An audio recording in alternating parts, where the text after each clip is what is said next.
Sid and Friends in the morning. Entertaining and informative. On the Red Apple Podcast Network.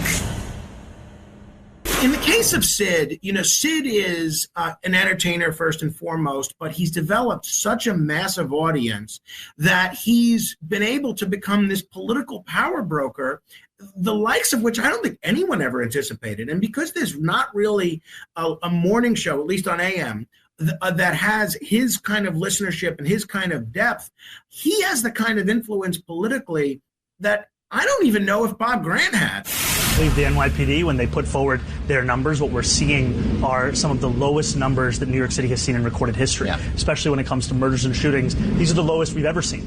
And what I think is important to know is a lot of the increase in rape also comes from an expanded definition of what counts as rape, as well as survivors coming forward for acts that took place years prior. Oh, my God. He's the host of Life, Liberty, Levin. I call him the Great One, Mark Levin. I just want to add one thing to what Lucas was saying. You know what? I do believe there is a group that Steve Witkoff and Jared and others are talking to. The problem is you got the hardliners and the former loyalists to the old regime. I think it might be time for them to say goodbye. Now, I know we're not allowed to do that, but you know what? Other countries are. And I think that it might be time for that. But I'd love your thoughts, Mark. My thoughts haven't changed for months. Pound the hell out of them till you pound them into submission. No more negotiations. It's our way or the highway. That's the way it works. Use all available options, including arming the Iranian people. That's my view. And as for Lindsey Graham was a remarkable statesman, a remarkable leader. You had 100 senators. He was a standout among 100. And why was he a standout? He was funny. He had a great personality, and all that is true. He was a character. But he was a principled man. And I resent when people call him a warmonger. What's a warmonger? This is a man who saw our allies under attack, and he came to the defense of our allies. He saw innocent people who wanted liberation, and he came to the defense of innocent people who wanted liberation. That's why he is loved by the Persian people. He is loved by the Israeli people. He is loved by the Ukrainian people, and he's loved by the Taiwanese people. Because all those countries have had to deal with tyrants, fascists, communists, Islamists, one evil after another. And Lindsey wasn't afraid to speak out on their behalf. He wasn't afraid to travel all over the world over and over and over again to meet their leaders. And so he was a unique man, and he and I agreed on a lot. Not everything, but almost everything. For 3 days, I've been talking to Palestinians in their homes and villages about the daily injustices they face under occupation. And also the blood is here. Do you see the blood? See that? Oh, my gosh. As a congressman, I never expected to be the target of settler violence. Liar. But when we visited a school in Zenuda village that settlers had burned down, we were detained by settlers wielding M4 guns. Liar. Who blocked our van from leaving the site. Liar. They called additional settlers for support. Liar. And held us captive for 75 minutes. Liar. Recording videos, laughing at us. Liar. And mocking me and my staff. I will never forget their faces. Liar. What angered me most is that the IDF soldiers who came to the scene supported the violent settlers over American citizens. Liar! Here's the question. If the settlers and IDF could do this to an American congressman, imagine what life is like for an ordinary Palestinian under Israel's occupation. Sure. I've never felt more powerless in my whole life. Liar. For decades, American politicians have made the trek to Tel Aviv while not taking the time to cross over and hear from Palestinians about the actual facts on the ground. Liar. These settlers speak bad words for Palestinians. And she was asleep here. And you are animal, you must kill the Palestinian animals. You are like animal. We never forget him. We keep thinking about him. His room still yawn. His room still he left it. Many Palestinians are desperate to be seen, to be heard, and to live with dignity. And sometimes in the social media say the settlers' violence because what happened on 7th of October. No, My uncle, Hal Suleiman, father of 8, killed. I have met many of European Parliament members, but this is the first time that I do it for an American member. It's really the first time congressman that comes to Beit Sahur. I'll be posting their stories throughout the next few weeks. Sure. Because it is time that Palestinians have full equal rights. Not really. In their own state. There is the good without food, without water since all the congressmen should come and see the basic three stuff that we want. We want our land, we want water, and we want the freedom of movement. It's very simple. The land, water, freedom of movement. It's simple as that. Thank you, Mayor. Mayor. No, it's not. Thank you, Mr. Mayor. Thank you very much. Kana said the only reason our lives were saved is because of the excellent work of the American embassy. You think Ro Khanna was going to be killed by the IDF? That's absurd. It's ridiculous. And here are some facts that maybe Ro Khanna doesn't want us to tell you. First of all, he did not let us know he was coming. Most of the time, a member of Congress, if they're coming to the country, they coordinate with us. They let us know they're coming. We make sure that there is security. He didn't want our assistance because he came at the invitation and under the guide of this very pro-Palestinian activist who is known for regularly trying to take people into provocative situations in Judea and Samaria. In this case, in Area C, which is Israeli controlled. A lot of people don't understand that. So he goes to a place that is a CMZ, which means a civilian military zone.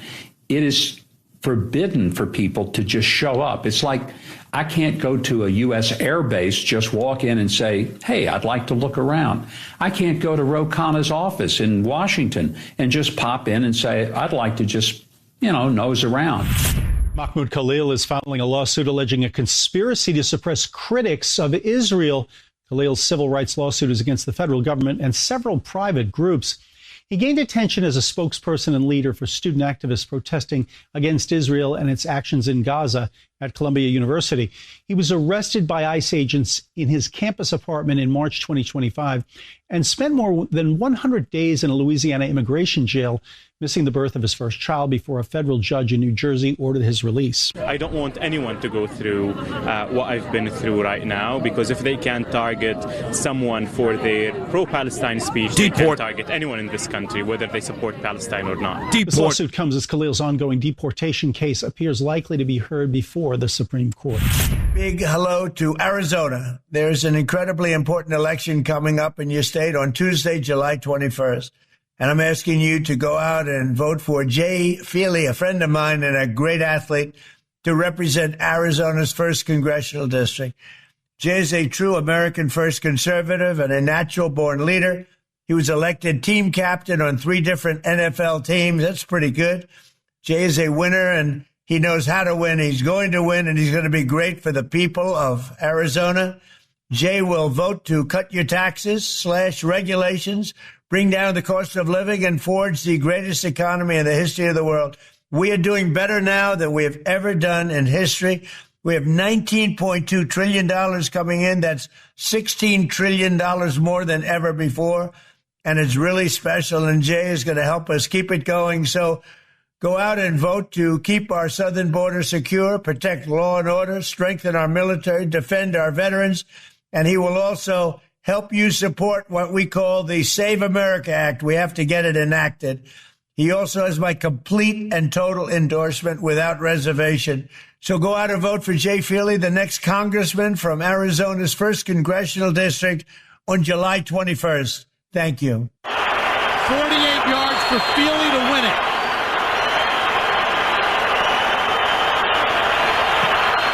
Kick on its way, and it is good!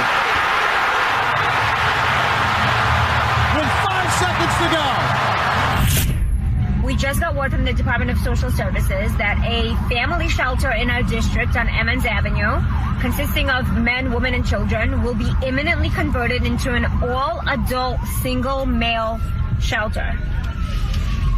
Not only is this decision inhumane and inconsiderate to the families who have already integrated into the Sheepshead Bay community, This decision will have devastating and profound impacts on our neighborhood. The males moving in are not going to be vetted, which means we could have criminals, we could have sex offenders across the street from Lou Fiddler Park, where children often visit a playground. Further, the provider for the shelter is Bragg's. Bragg's senior executives are under a federal indictment for fraud and bribery, and yet Mamdani still gave them a $200 million contract, including this location. Mamdani could not care less about these families. Mamdani could not care less about our neighborhoods and our quality of life. And I have to wonder if this is a deliberate attempt to punish those neighborhoods who did not vote for him and who do not support this administration. I am currently working around the clock to do everything I can to try and prevent this from happening. I'm in touch with the local elected officials, the Assemblyman Colin Yeager, the Senator Sam Sutton. We're working together. We are in touch with the Department of Homeless Services, Social Services. I have reached out to Comptroller Mark Levine. We are working different angles. We're thinking of legal avenues to stop it, and I will keep you posted on every single step of the way. Thank you so much. That was Ina Vernikov, and she wasn't crying. She's actually 1,000% right. I love Ina. I do. She's one of the 5 Republican city council members, 5 out of 51. We've been over this a million times. We did have another Republican council member, Vicky Palladino, on the show yesterday. And we are going to have Frank Morano back on the show today. The other two happen to be David Carr out of Staten Island and Joanne Areola out of my neighborhood. She's my council lady. In fact, the lady, that is the campaign, I guess, chief of staff is what she is, for Joanne Areola, Phyllis Incerillo. She's going to be on the show today. You remember, Noam, you played yesterday, the lady, the quotes from the lady who was very upset about people stealing religious statues off the lawn in Howard Beach. That happened to be Phyllis. Remember, I thought it was Joanne. I asked you that question? Right. That was Phyllis. She'll join us today. So, one of just 5 Republican council members, and she's fantastic. She's got a huge future. Maybe Ina runs against AOC for that Senate seat that I believe Chuck Schumer will vacate. He ain't going to run again. Maybe she runs for something else. I don't know. I do think that our Republican people on the council, all of them, have so much talent. Outside of Joanne. Joanne's actually leaving. She's timed out. But the other 4... Morano, Carr, Palladino, and Vernikov, I see big things for them. Big things in their political futures. And I do think Ina is one of them. And she was complaining in that video, and she's right, about this shelter that I guess they're building or about to use in my old neighborhood, Sheepshead Bay, Brooklyn, Emmons Avenue, the home of Captain Walters and Lundy's, all those great places in Sheepshead Bay. And they're about to store all these unvetted single males, many of which may have, who knows what, sex offenses, murder, rape, who knows. They're not going to be vetted. And Ina, as the council lady for that district, standing up for the great people of Sheepshead Bay, is upset and furious. And she's right. And she goes on to point out that the company that's in charge of this somehow got a couple of $100 million from the mayor Mamdani, even though that specific company is being investigated. So you explain to me, Noam, how the mayor is okay giving hundreds of millions of dollars to a company, I guess that's under fraud investigation, who's going to possibly make, this shelter in Sheepshead Bay actually happen. How does the mayor do that? Well, there's a lot of questions here with this shelter. I mean, initially, they had told people in the neighborhood that might be families, and it's not even clear 100% who's in there now, but they'd have to move them out for these men. And like you said, we don't even know what these crimes or what crimes they may have committed, these unvetted men. We don't know anything about them. And you're going to move them into a neighborhood where they'd be right across the street from a park. So none of it makes sense. It really doesn't. Lou Fiddler Park, I think, is the name of the park. That's right. And little kids play in that park all the time. So I think Ina Vernikov is doing a very, very good job there. But the mayor, he's going to come under fire again on this show today. So obviously, if you think Mayor Mamdani is doing a good job and you like him, you should be put in prison. But if you do, you're not going to like this show on any day But specifically this day, you ain't going to like it. Because you got Werner Korf out there pushing back against the mayor, who wants to put potential criminals in Sheepshead Bay. You've got both Julie Menin and Frank Morano pushing back against the mayor with his definition of rape. You heard that, Noam, right? That was crazy. And that's nuts. That is nuts. How, my God, how insensitive is this mayor that he has redefined rape to make it okay for him, clearly not caring even a little about the victims, just so his crime numbers could be good. Got to hear time and time again that shootings are at an all-time low, murders are at an all-time low. The city has never been safer. If you really believe, and this is no shot at my dear friend Jessica Tisch, if you really believe that this city has never been safer, you're somewhere between naive and stupid and closer to the latter. This city's not safe. Shootings are down.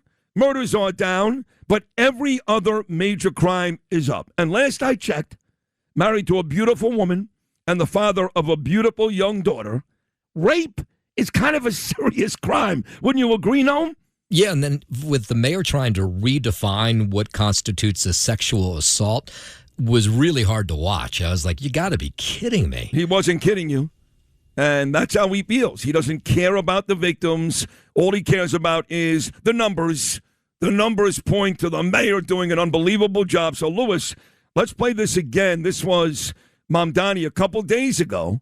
And I'm very happy that Julie Menin, who is gaining more points with me by the week, she really is, she fired back at the mayor over his redefining of the word rape. But this is Mamdani addressing Julie Menin's concerns 2 days ago, Lewis, cut number 1. I believe the NYPD, when they put forward their numbers, what we're seeing are some of the lowest numbers that New York City has seen in recorded history, especially when it comes to murders and shootings. These are the lowest we've ever seen. And what I think is important to know is a lot of the increase in rape also comes from an expanded definition of what counts as rape, as well as survivors coming forward for acts that took place years prior. And we are thankful for them coming forward, the courage and the bravery it takes, but just to provide New Yorkers with that context. And I'm proud that in working with Commissioner Tisch, we were able to So there it is. So according to him, it's the word rape has to be redefined because people come out from years prior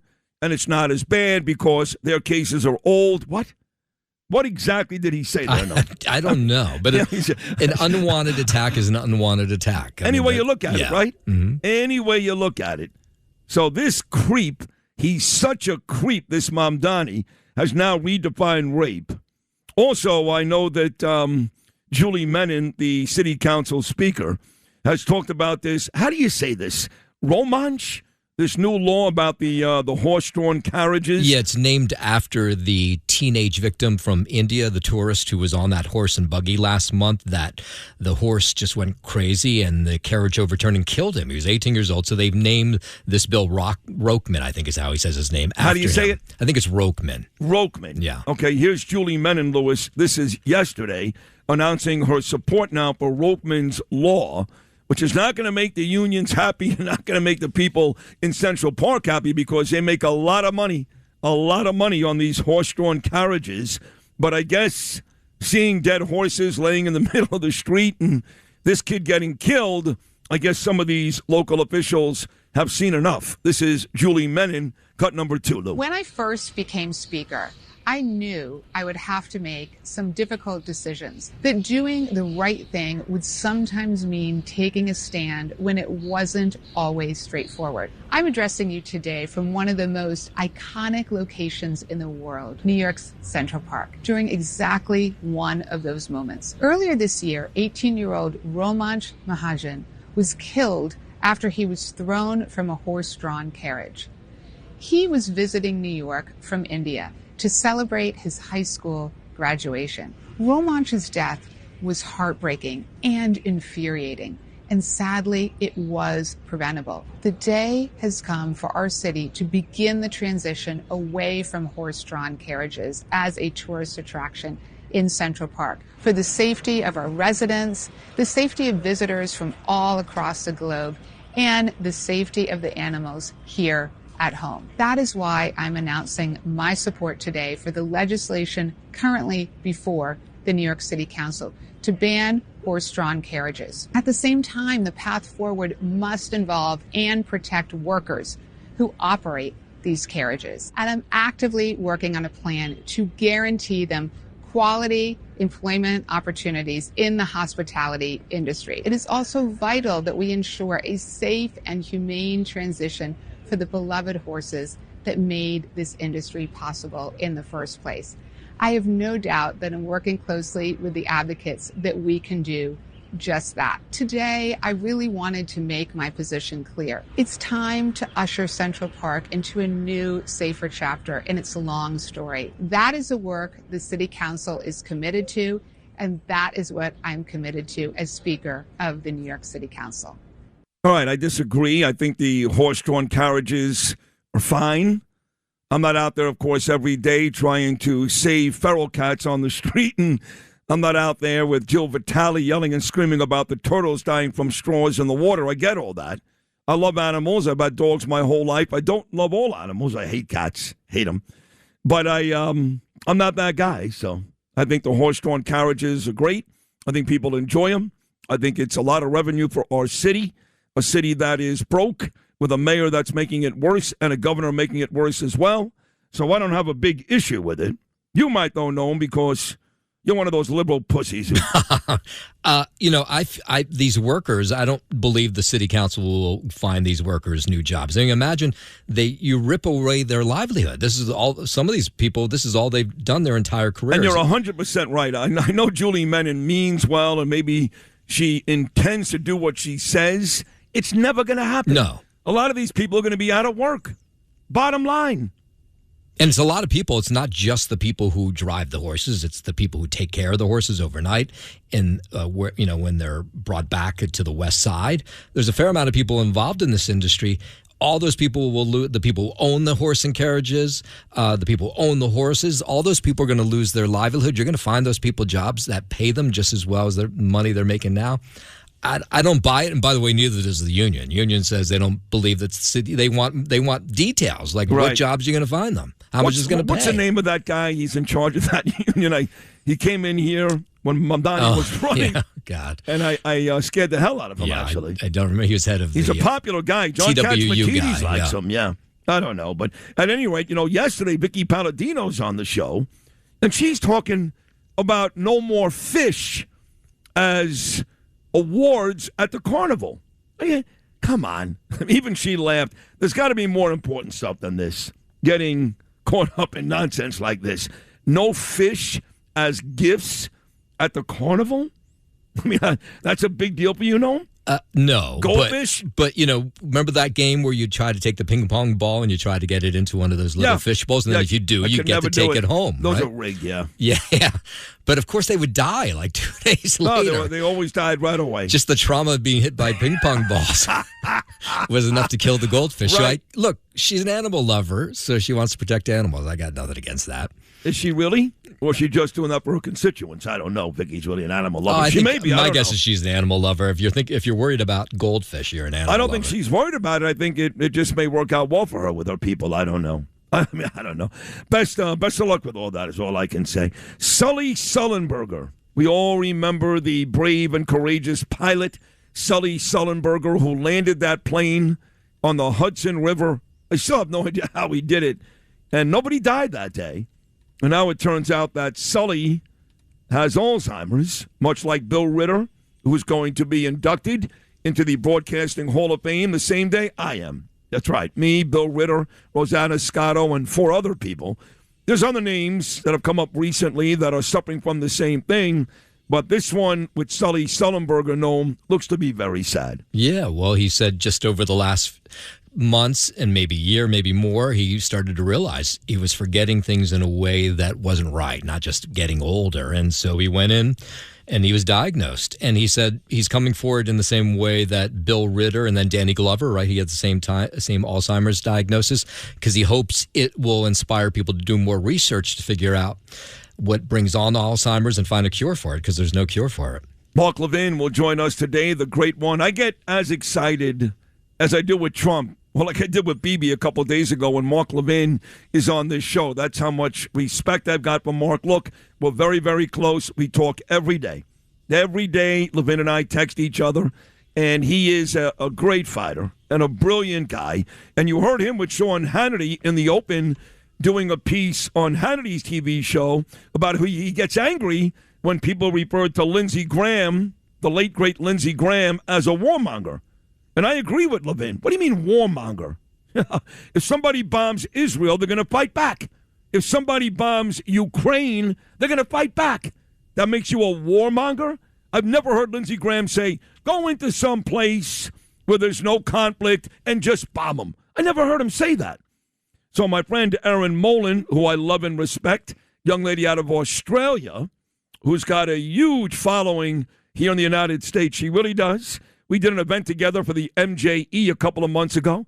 Me, her, and James Maslow, and Bruce Pearl, and a host of others, Emily Austin. My daughter was there, too. Turns out that Erin Molan agrees with me and Mark Levin. Excuse me, Erin Molan. Lewis, this is Erin Molan, cut number 8. The other point I wanted to touch on, Lindsey Graham, and of course we've seen the most vile, disgusting celebrations of his death from those, particularly in America, who hate America because you cannot celebrate the death of someone who has dedicated their life to serving that country, whether you agree with everything they say or do or not. You cannot celebrate it if you love your country. It's impossible. They hate their country. They hate it. And the other point I want to make is this kind of, it's lazy, where people say, Lindsey Graham, he was a war maker, such a warmonger, he loved war. He was a this or that, or always desperate for conflict. BS. That is not true on any level. He was not a warmonger. He just understood the enemy. That's it. He understands that with some regimes, diplomacy does not work. Completely ineffective. Weakness will be your downfall. That's what he understood. He didn't crave war. He wasn't out there championing conflict just for the sake of it. He stood behind armed conflict when it was necessary, when it mattered, when the enemy was incapable of diplomacy. That's it. That doesn't make him a warmonger. That stuff is crazy. I don't even know what she said. I just love her accent, I got to be honest. I just love that Australian accent. But she's right about the late, great Lindsey Graham. That was, well, it's all over the internet still. Every couple of seconds, somebody else pops up, talks about Lindsey Graham as if they knew him. They don't. So it is sad the way the media and the politicians have treated him. And there seems to be a really good war brewing right now. I tried to get them both on today, but neither responded, between our guy, the king of Rockland County, Mr. Salt, the great Mike Lawler, and Nancy Mace. Well, Nancy Mace was supposed to be on 2 days ago, but I ran out of time. Then she said she would come on yesterday, but she never called. She texted me about 4 hours later yesterday afternoon to apologize. But I guess after Lindsey Graham died, Nancy Mace puts on Twitter, you know the scene from Godfather 3 when Al Pacino's like, just when I thought I was out, they dragged me back in. You know that scene, yeah. Lou and no. So I guess she was trying to imply that Trump or somebody else was going to drag her back in because she just got her ass kicked in the gubernatorial primary. Trump actually endorsed somebody else. I guess she was trying to imply that Trump or somebody wanted her to come back in and maybe take over that Graham seat. But no one said that. Nobody. And Lawler said, how pathetic is it that you're actually kind of celebrating the death of Lindsey Graham because you're looking at it as a possible opportunity. And it got really nasty between Mike Lawler and Nancy Mace. But again, neither one, at least at this point, has agreed to come on and talk about it. They will eventually, and I mean this week. But have you seen the ugliness, Noam? Yeah, I did. I feel like there was another dust-up between the two of them, right? This may not be the first time. Probably not. Yeah. I mean, Nancy, and listen, I get along with Nancy. All you hear about is how crazy she is. She's a loon. She's nuts. And I've always got a good relationship with Nancy. I really have. But with that said, she seems to have these dust-ups with other members of Congress and politicians in general and media, all those types of people, relatively often, I would say, about Nancy Mace. So I'm not surprised to see this, but, Lawler, he ain't going to back down. Mike's very, very tough. Nancy, she's not going to back down. So this one, Lawler and Mace, could turn out to be a battle royale. Better than the Conor McGregor fight, I'll tell you that. What was that?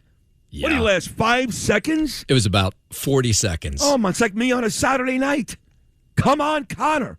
What happened? Well, it looked like I was watching the fight. It looked like he went to do this kick, and the way he fell on his either the right or left leg, you could see right away that something had happened, and then he fell like 2 more or 3 more times, and his opponent finally said, I don't want to beat the living daylights out of this guy. He's clearly injured, so they called the fight right then and there. You mean the guy he was fighting actually felt bad for him? Yes. Well, initially he just pounded him, and then he could see that he couldn't stand, and so he kind of looked at the ref, and the ref was like, "Oh yeah, I better call this thing." And then, something happened where he either pulled something on his way into the ring, or when he did that kick. Did you have to pay to watch this? Was this a pay-per-view? Well, I guess essentially you do pay for it. All the UFC fights have now moved to Paramount, so you pay whatever it is a month for Paramount. I don't know, it's $8 or $7. Well, Paramount also had, nobody watches it anymore, but the Kevin Costner show out there in Montana. What do you call that?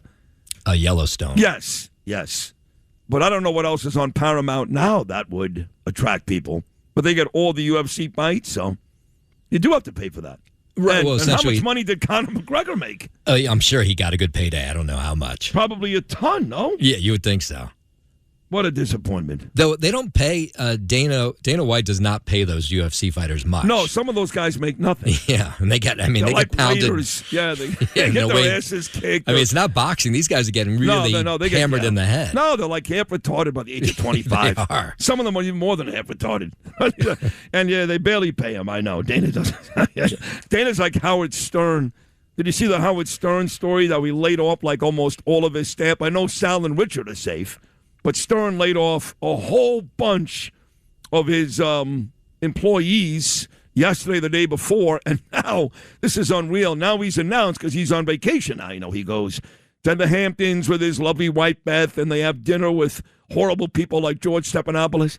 So when he gets back, Howard Stern made the announcement yesterday that he's going to do us all a big favor. Thank you, Howard. Thank you so much. He's actually going to work 1 day a week. Wow. 1.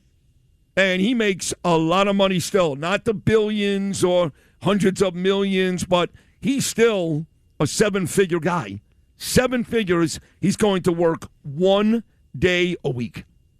Isn't that unbelievable? Yeah, well, I guess he looked at Jon Stewart over on Comedy Central, and he's like, look, that's a good gig. John does the same thing, right? Yeah, Monday. He works 1 day a week. Monday nights, that's it. And it probably makes an enormous sum to do that, too. He's also a 7-figure guy. Yeah. Could you imagine we pay people in this country in entertainment 7-figure salaries to work once a week? Once a week. I mean, we're here 5 days a week, and, you're here at that ungodly hour. Me and Lewis, ungodly hour. Justin, ungodly hour. Some days we're here till, you guys at least are here at the very least till 1 o'clock in the afternoon. There are days I'm here doing interviews and stuff even later than that.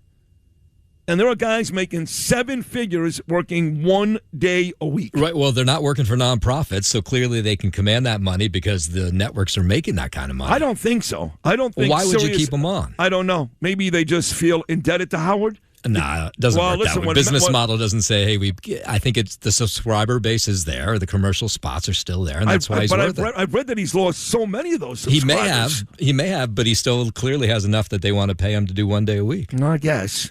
I mean, I remember the Knicks did a really nice contract for Patrick Ewing at the end. It was basically thank you before they traded him to Orlando. Maybe Mel is out of there anyway, right? Yeah, Mel's long gone. There, long gone. All right, so the second half of the baseball season starts tomorrow. The Mets believe it or not, are the only team in Major League Baseball to play tomorrow. They start off the second half against the Philadelphia Phillies. The Yankees, who won their last 4 games before the break, they start their second half on Friday. So yesterday, A-Rod caught up with New York Mets superstar Juan Soto before the All-Star game, which the AL won 4-0. Nobody cares, but local Cody Bellinger from the Yankees did win the All-Star game MVP. So the Yankees, one of their players gets the All-Star game hardware. But it was Soto with A-Rod talking about the Mets in the second half and why Met fans like Lisa Ganji and Joe Beningo and the rest of us should be confident that the Mets will actually make a second half run. So I watched the video with A-Rod and Juan Soto, and I couldn't figure it out. Maybe you guys can. This is cut number 14, Louis. Juan Soto on what's going to be a resurgent New York Met team in the second half. What is it that you need to do for New York, for the Mets, to implement your leadership skills and get this team going like I know you will?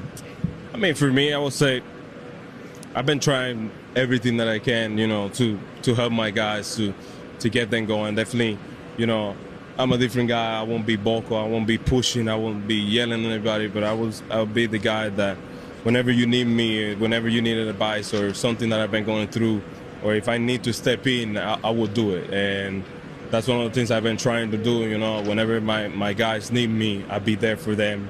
I always put my chest in front of them, to help them, to get back to what they are, what they could be. And definitely, I know how hard it is New York, and I have teammates that came in for the first time and they've been feeling the same way, and we've been trying to help them to get back to where they are. Mets are 17 games under 500. They start the second half, and again, they've already played 97 baseball games. It's not the halfway point, it's further. There's only, for the Mets, 65 games to go, but they're 40-57, dead last, almost 20 back inside the NL East, but Juan Soto trying to provide hope for the Met fan.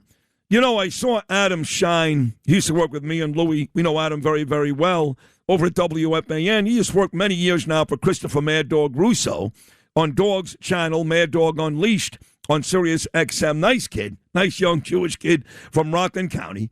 And he loves his sports, and he's done CBS television and, again, WFAN and Dog's channel. So he's got a pretty good resume for a young guy. And somehow Adam Shine was able to catch up with Derek Jeter. So we did a Met second half preview with Juan Soto. Shine asked the great Yankee shortstop specifically about the young shortstop of the Yankees right now, Anthony Volpe. So this is Adam Shine with Derek Jeter on Volpe, who Brian Cashman seems to think is the shortstop of the future for the Yanks. This, Lewis, is cut number 13. What do the Yankees do with Anthony Volpe? I mean, it's been a couple of years now where he has not played well. Look, there is pressure of being the Yankees shortstop, but we've now seen a body of work. If you were running the Yankees, how would you handle Anthony Volpe? Well, one, I'm not running the Yankees, right? Fair enough. That's the first thing. Look, I think as a young player, look, it's obvious the Yankees have made a commitment to Anthony, right? They're committed to him, but they're also not only committed to him being the shortstop, but they're committed to allowing him to further develop at the major league level. And, at times when fans are watching that, they get frustrated. But every player has gone through it. Every player has gone through bumps in the road, you know what I mean? But most of the time, those bumps in the road are in the minor leagues. So it's not something that you see on a daily basis. But the Yankees are very high on Anthony. I don't know him that well. We've had a couple conversations. I don't know him well. But yeah, I think they're banking on a big upside, and hopefully he can put it together here. They can put it together soon.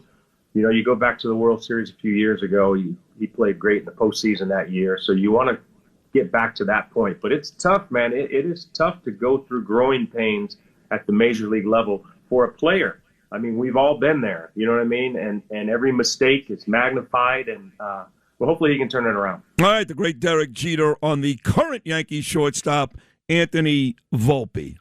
Sid and Friends in the Morning on the Red Apple Podcast Network.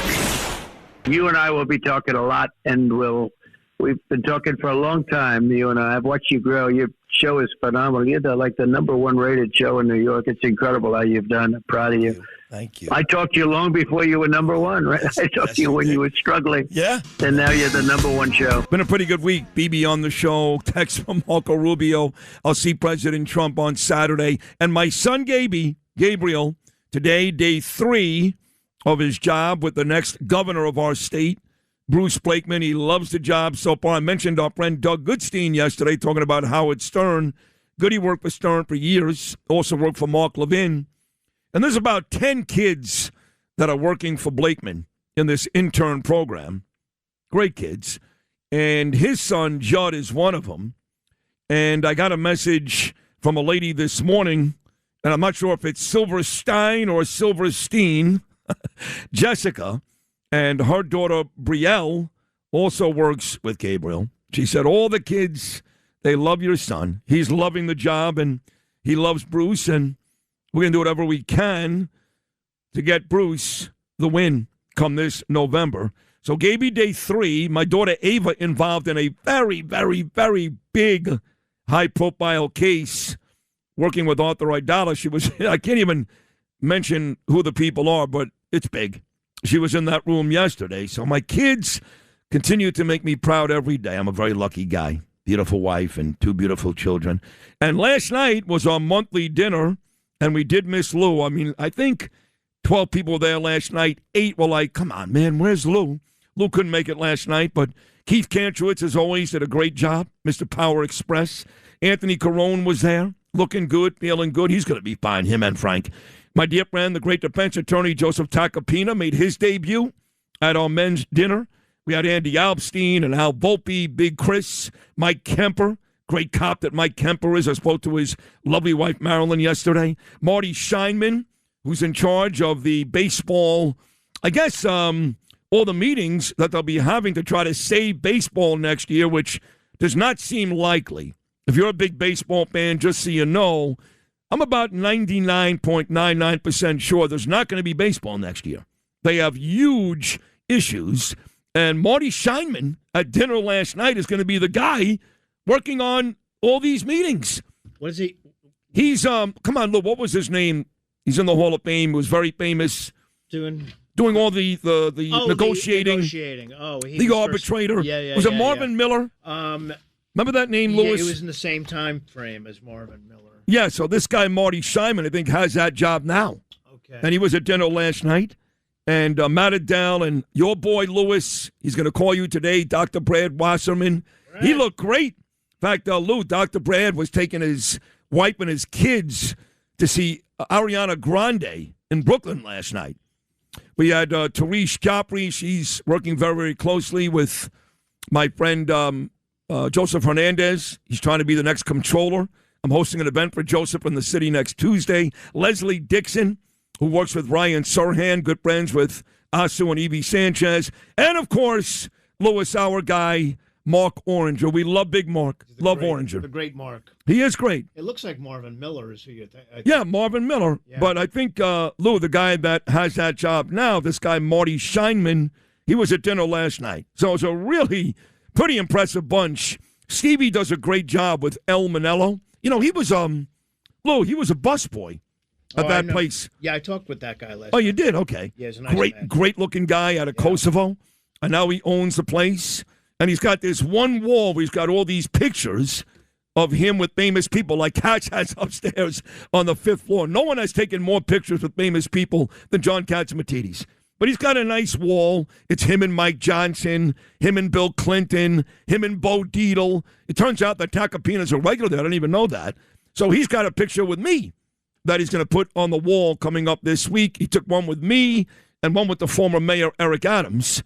So Stevie does a great job there. It's a terrific restaurant, Il Manello, on 49th between 1st and 2nd Avenues. So what did Marty say about what's going to happen? He, he can't get too much into it, but when I said there'll be no baseball next year, he agreed. He didn't disagree, at least. And then I said, it's so bad, Lou, we may not have baseball for 2 years. He said, that's never going to happen. That's never going to happen. Right, he shot that down. But he certainly didn't seem optimistic about any type of agreement before next season.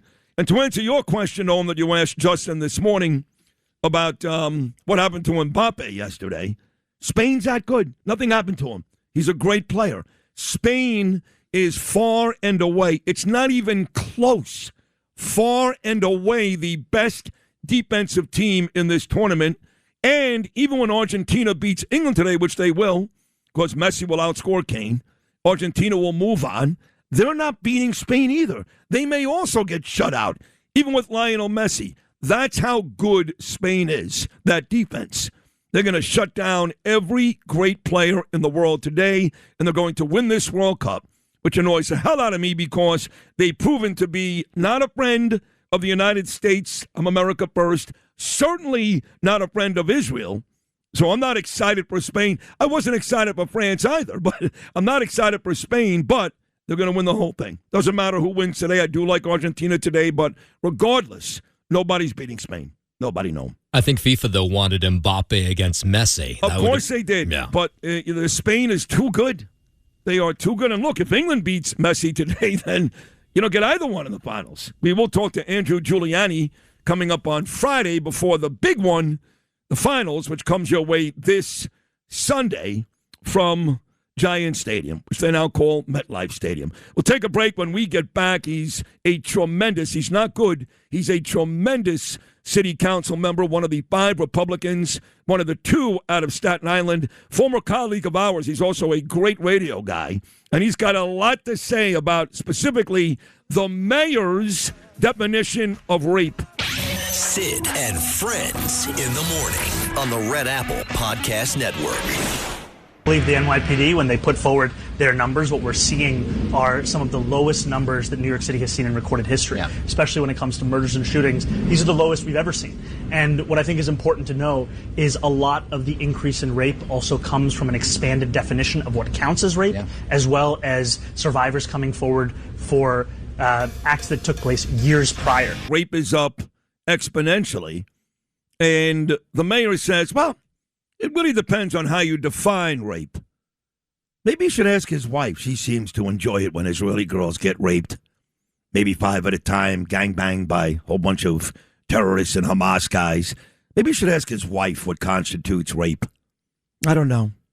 He is the most disgusting person God ever created. I don't know how any of these media members get angry with me. Been over this a million times. Errol Lewis, Katie Honan, even some of the real mainstays, people I respect, the Marshall Kramers, the Morgan Mackays, they never ask this guy a real question. Melissa Russo, maybe every now and then, not often. You know, Michael Rappaport was very funny on this show yesterday. Let me go down there. I want to go down there. I want one of these stations to employ Sid Rosenberg for one day. One day. Let that communist-run New York One Spectrum, instead of Errol Lewis, that fat, stupid, black racist, sitting there with Mamdani every Thursday, let me do it once. Your business is all about ratings. You do realize that, right, you dumb bastards? Don't you think that Sid Rosenberg and Mamdani would generate bigger ratings than Lewis and Mamdani? Now, look, I don't think I would even do it, because I'm not sure I could sit in the same room with that guy without beating him to a pulp. And yes, that was just a physical, violent statement. I don't care. I don't think I can do it. I really don't. Frank Morano is one of our 5 Republican city council members. You know the story. One of the 2, along with the great David Carr out of Staten Island, and a tremendous radio guy as well, a former colleague. He joins us this morning. He's outraged about the mayor trying to redefine rape as well. So with that said, Frank, just take it away. Mamdani's latest. First of all, Sid, I watched that answer 3 times because I genuinely couldn't believe that that was the answer the mayor of New York City chose to give, not on a subject like city thefts or, welfare reform or something that maybe requires a little nuance or some depth. It was a pretty cut and dry issue of rape in a post-Me Too era, and he's ostensibly the leader of a political movement that is very down with being woke and women's rights and everything like that. Not a movement that necessarily sees a lot of gray area when it comes to rape. I mean, this was crazy. If this was a Republican mayor or a politician of any type that gave this answer, forget about it. If that was Rudy Giuliani or Mike Bloomberg, they would have filleted him. This was forget about a politician. I got to tell you, if I went on the air and said that, I'd be in trouble. Yeah, you've said a lot less severe things and gotten filleted for that. Right. But I'll tell you, if more survivors are coming forward, that's a good thing. But the crime that happened to them is not a good thing. And that's what the mayor totally failed to highlight. You don't spin rape statistics. You don't massage them. You don't look for the sunny side. A survivor coming forward years later doesn't mean the rape didn't happen. Right. It means we learned about it later. The proper answer is, and this is not an answer that puts him in a bad light at all if he would have given it, is I'm deeply concerned. We're examining the numbers. We're going to protect women and bring predators to justice. Period. Done. End of story. Instead, we got a sociology seminar. This administration, and I think you know me, said it, and I said this even before he was elected, I'm not looking to beat the guy up just to beat the guy up, right? I have no problem working with someone that I disagree with 99% of the time on the one issue that maybe we agree on. But this administration has this strange instinct.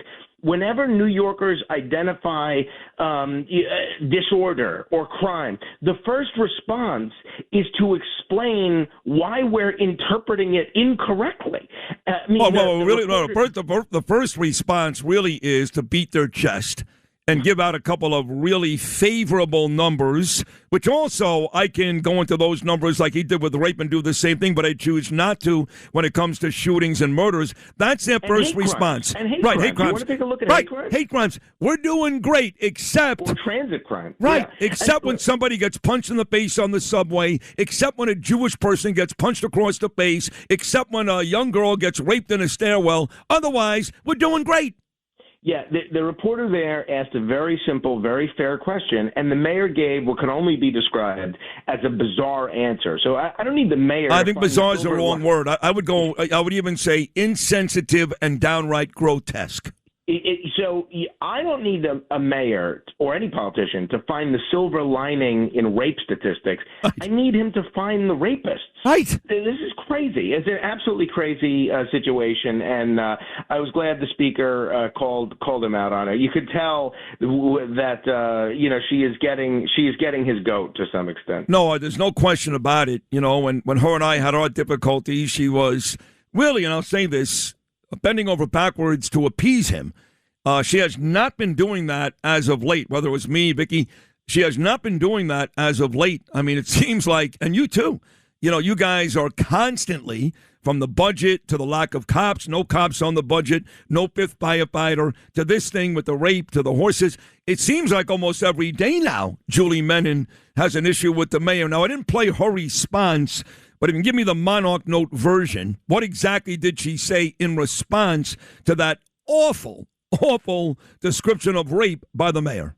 Well, first of all, that question came about, and Dan Manarino from Pix asked it because she was making such a big deal over the uptick in rape crimes as a reason we need more cops. And then he asked the question, she gave that bizarre response. Not only did she, and by the way, not just her, but many of our colleagues, you have... I know you and not without reason have said there's really not much, no such thing as a conservative Democrat these days. At least there's one in the city, Phil Wong, who represents Bob Holden's old district. He certainly is a conservative Democrat. And Bob Holden, for that matter, Bob Holden, who I talk to, and I watch his tweets every day because I think he's a brilliant guy. We had our issues during the Curtis run, but I really love the guy. Bob Holden was that guy, so it looks like Phil Wong has continued Holden's legacy. Picked up the mantle. Yeah. But he decried the mayor's response. And so did more conventional establishment Democrats like Lynn Schulman and even some of the liberal Democrats. There is nobody standing up for what the mayor said. But basically, Julie said that in words or substance, I'm not quoting her here, but that it defies any reasonable logic that the mayor would choose to characterize rapes that way. And you could almost give him a gimme if he was handling every other aspect of his job well. But honestly, everything that he is handling in this city is turning to pot.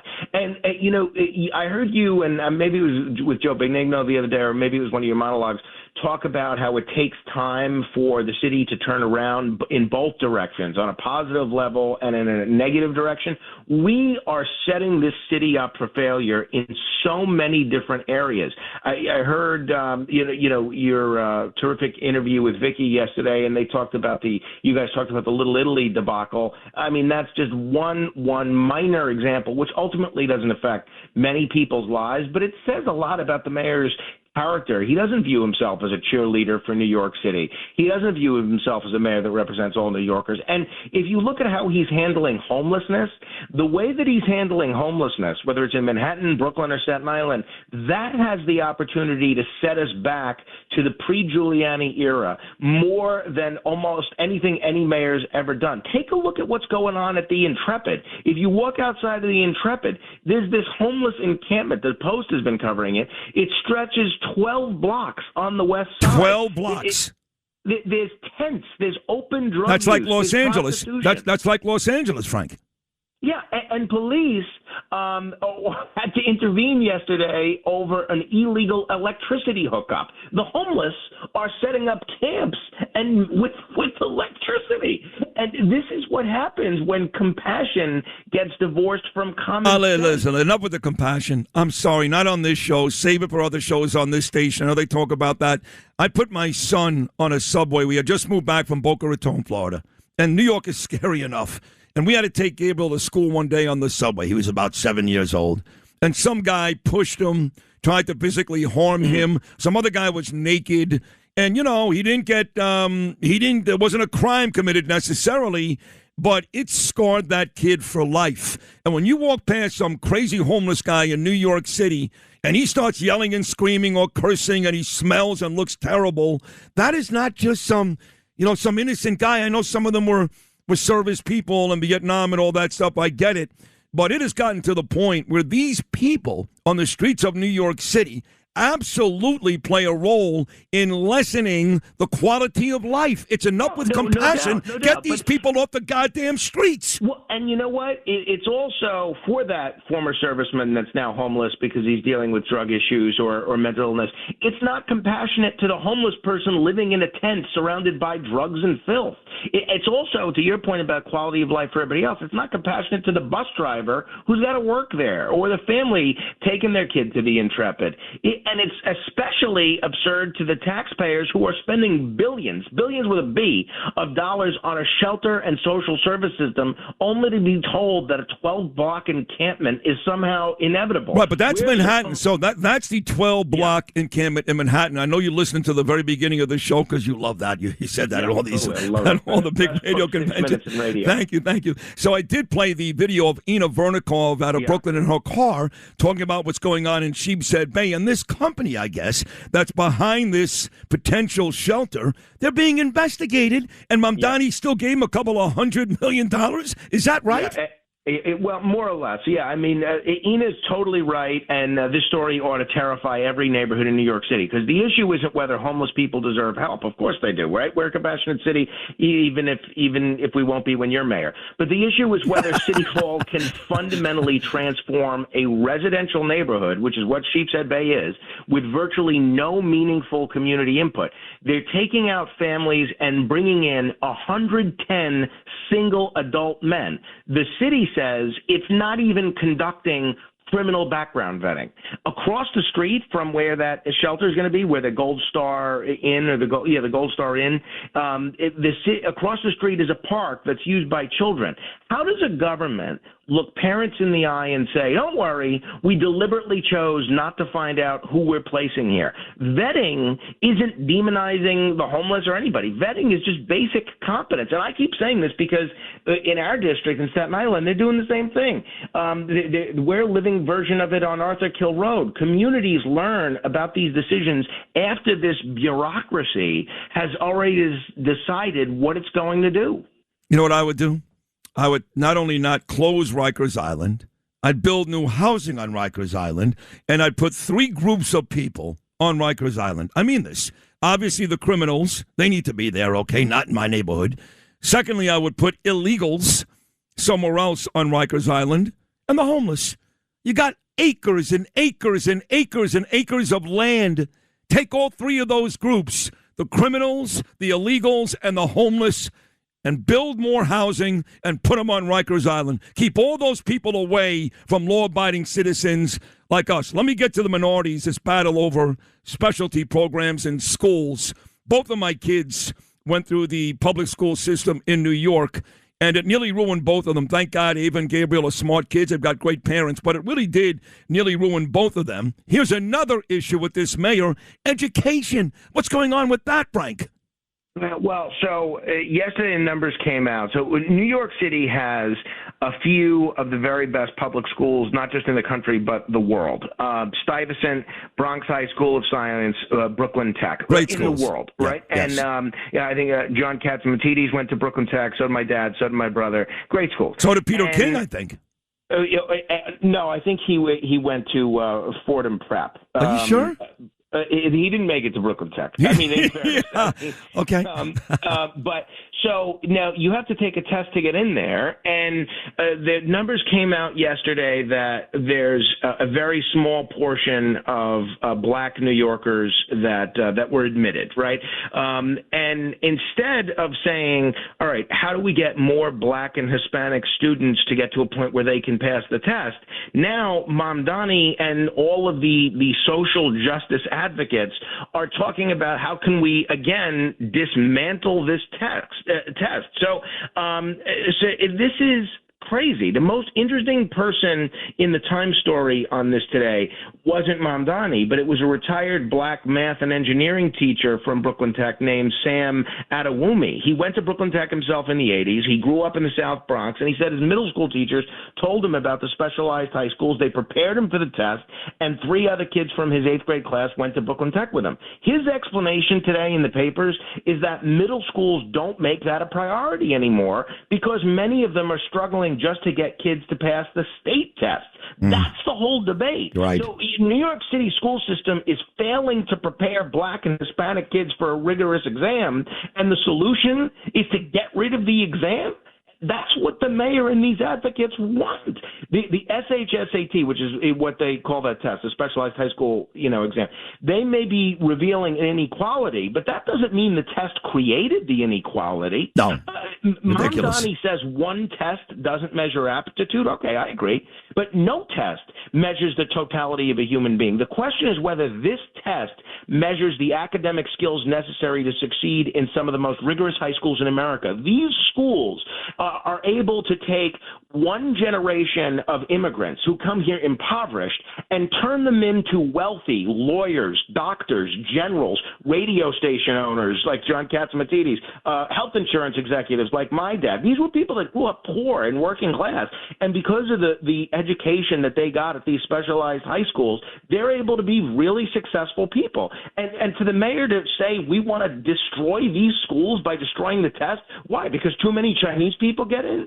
Sorry. Help these kids, help these black and Hispanic kids pass the test. Yeah, how about competing with the Asian kids who are home doing math and science while our kids are doing half-naked dances on TikTok? Is that the Asians' fault? Let's dumb down all of our tests so we can make sure that our moronic kids can compete. Mamdani's an asshole. That's the bottom line. I can't say it any better than that. But I'm going to say to you the same thing I said to Vicky Palladino yesterday. You are too smart and too good. You've already outlived the city council. I need you to run for something bigger. I really mean that, Frank. Well, I think you're brilliant. It. I think you're brilliant. I really do. On Staten Island, we're very blessed to have a lot of very good elected officials. Queens, Vicky would be a greater improvement over John Liu, the state senator there. And obviously she and the borough president, the term limiter there, she'd be great there. But we're very lucky to have a great congressperson in Nicole Maliotakis, a great senator, and Andy Lanza. But honestly, if you could see the crazy bills that some of my colleagues in the city council, bring up on a regular basis, and of the things that the mayor's office is doing. We didn't even get into, maybe we do it next time, the Department of Education contracting scandal, where this schools chancellor, Kamar Samuels, he may turn out to be the shortest tenured schools chancellor since Mike Bloomberg picked Kathy Black, because the amount of stonewalling and a lack of transparency about how these contracts are given out. I'm sure you saw the story, but maybe your audience might have missed it. it. They had a vendor that they had in schools that basically they encouraged the vendor to break the rules, or at least bend the rules, about how they were billing the city so that they could get paid. And on top of that, they found that a teacher that was dismissed for doing all sorts of wacky things with students was back in a school through the vendor. No vetting and anything at all. And we've asked, Julie Menon and the council have asked repeatedly about how these contracts are awarded, how the procurement process has been given out, and we've gotten no answers at all. Of course not. And only yesterday, when the mayor was threatened with a subpoena, did he say that they're going to be looking into it. So there's a lot going wrong with the city, and I think it may sound silly to people that think the city council is just a silly place to be, but there's a lot of need for oversight, and there's a lot of need for fighting the good fight on the city council. You were kind enough to mention my radio career, and I miss being on the radio very much, and that's why I'm so grateful when you give me these opportunities. But it was a very difficult decision to walk away from a show that I really enjoyed doing, number one, but was really growing in the ratings and affiliates and revenue and all the ways that we measure radio success. And I wouldn't be doing this and working 18 hours a day, literally maybe more, if I didn't think that I could move the needle forward and move the ball forward in a positive way. And we're trying to deliver for veterans. I'm doing that as the chair of the Veterans Committee and trying to do a lot of other good things. So I appreciate the endorsement for a future office, but I'm very content to stay here and battle the crazies as best as we can. Well, God bless you, and no disrespect to anybody on the air now or prior, but we've never really replaced you. No one can. We, they're all nice people, but they don't come close to what you accomplished here. I appreciate that, Sid. It's true. And, it's true. Listen, I tell the truth, and John can't yell at me if I tell the truth. I tell the truth. We've tried, and we have some nice people. There's a guy here now. He's very nice, but he ain't you. So listen, continued success. Keep up the fight, Frank Morano. You're great. And this was a great appearance as always. Thank you so much. Thank you for having me, Sid. Congratulations again on the interview with Benjamin Netanyahu. Thank you. Some of the people took issue with the clip that you played this morning and yesterday about me saying that you're maybe the most influential New York radio host since Bob Grant. I stand by that. I don't know that there's another local radio show that to talk about the biggest story in the country, the Lindsey Graham situation, could get the second most newsworthy person on the planet, which is Benjamin Netanyahu, to come on that show and talk about it and do so with a level of candor that I haven't really heard him express anywhere else. This is the only show where on any given day you could hear the president or Erdogan or Joe Benigno or like Darryl Strawberry. Like there's just no telling what will happen on this show any given day. And it's one of the reasons that I think people are afraid to tune out. Thank you, buddy. Strawberry will be on this show Friday, just so you know. Of course he is. Yeah, Erdogan to Strawberry. Erdogan is going to be a tough one, but we'll see what we can do. Frank, great job. Really terrific. Thank you so much, pal. I love you. Thank you. Thank you, brother. I love you. Thanks for the support and allowing me on there. The great Frank Morano right there, City Council member. We'll take a break. We have a lot more great guests to come today. Sid and Friends in the morning on the Red Apple Podcast Network. Another issue in this city is happening in a neighborhood very close to where me and Lou are. You go from our neighborhood to Broad Channel. We love Marty Feeney and Adrian's, to Howard Beach. I love Joe, Lenny's, love him. I love Benny and Joe at Davino's. Bunch of restaurants there. And it turns out in Howard Beach, Jen DeLandro, best Botox in New York City. Turns out they're stealing statues, religious statues, off the lawns. How is that possible?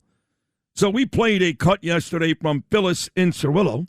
She happens to be the chief of staff for our councilwoman, Joanne Ariola. Maybe she'll be next. That's the rumor. I don't know. But Phyllis reached out, and she's on right now from Howard Beach, our friend Phyllis. Phyllis, good morning. How are you? Good morning, Sid. Thanks so much for having me. Nice to have you. We did play your cut yesterday. At first, I thought it was Joanne Ariola. Then I realized it was you. But seems like that's a big issue in Howard Beach, people stealing religious statues off the lawns. Have you made any progress in finding these scumbags? So there is a person of interest for the statues in Howard Beach as well as in our neighboring community of Ozone Park. The police are seeking out this person, so we're hopefully going to have an arrest on that soon.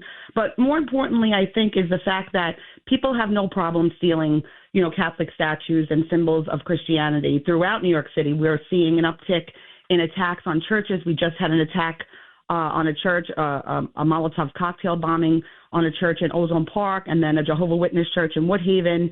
And we're seeing statues being stolen from churches in Rockaway and now right in front of our own homes. So, we'd like to see a bigger voice coming from the diocese on this. We haven't seen any, show of force within the communities where it's happening from the bishop, and I'm just wondering where he is.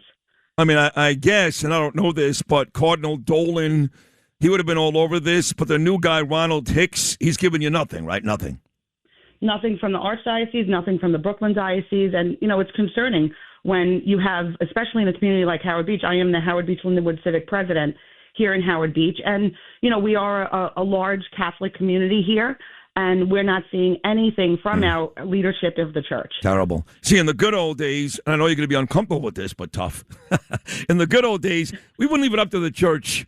There was a guy named Gotti. There's still guys there who live there right now. I know some. That they would do the job we need to be done. I know that we all try to sell the mob doesn't exist anymore. Nonsense, it does. But in the good old days in Howard Beach, this would have been over already, right? The statues would be right back on the lawn, and somebody would be home or dead. That's a fact. You know that, right, Phyllis?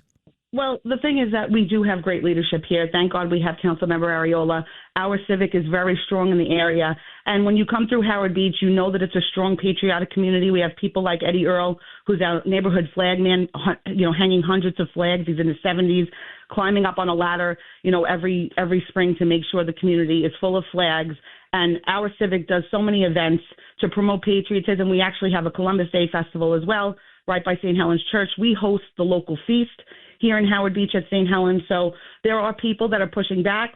We have advocates here, and we're going to make sure that we hold them accountable. And we have a great captain at the 106 precinct, Captain Derris, and our community affairs officers, Detective Jaffe and Officer Carr, who are in constant contact with us about this and making sure that they are going to hold this guy accountable when they find him. Now, this guy, white guy, black guy, it matters. What does he look like?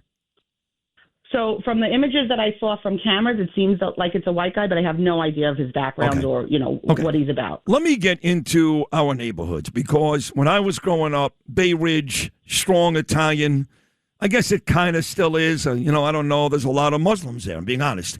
Bensonhurst, same thing. A lot of Koreans and Asians there now. Ozone Park, Arthur Avenue in the Bronx, and Howard Beach. I mean, you guys, an Italian stronghold.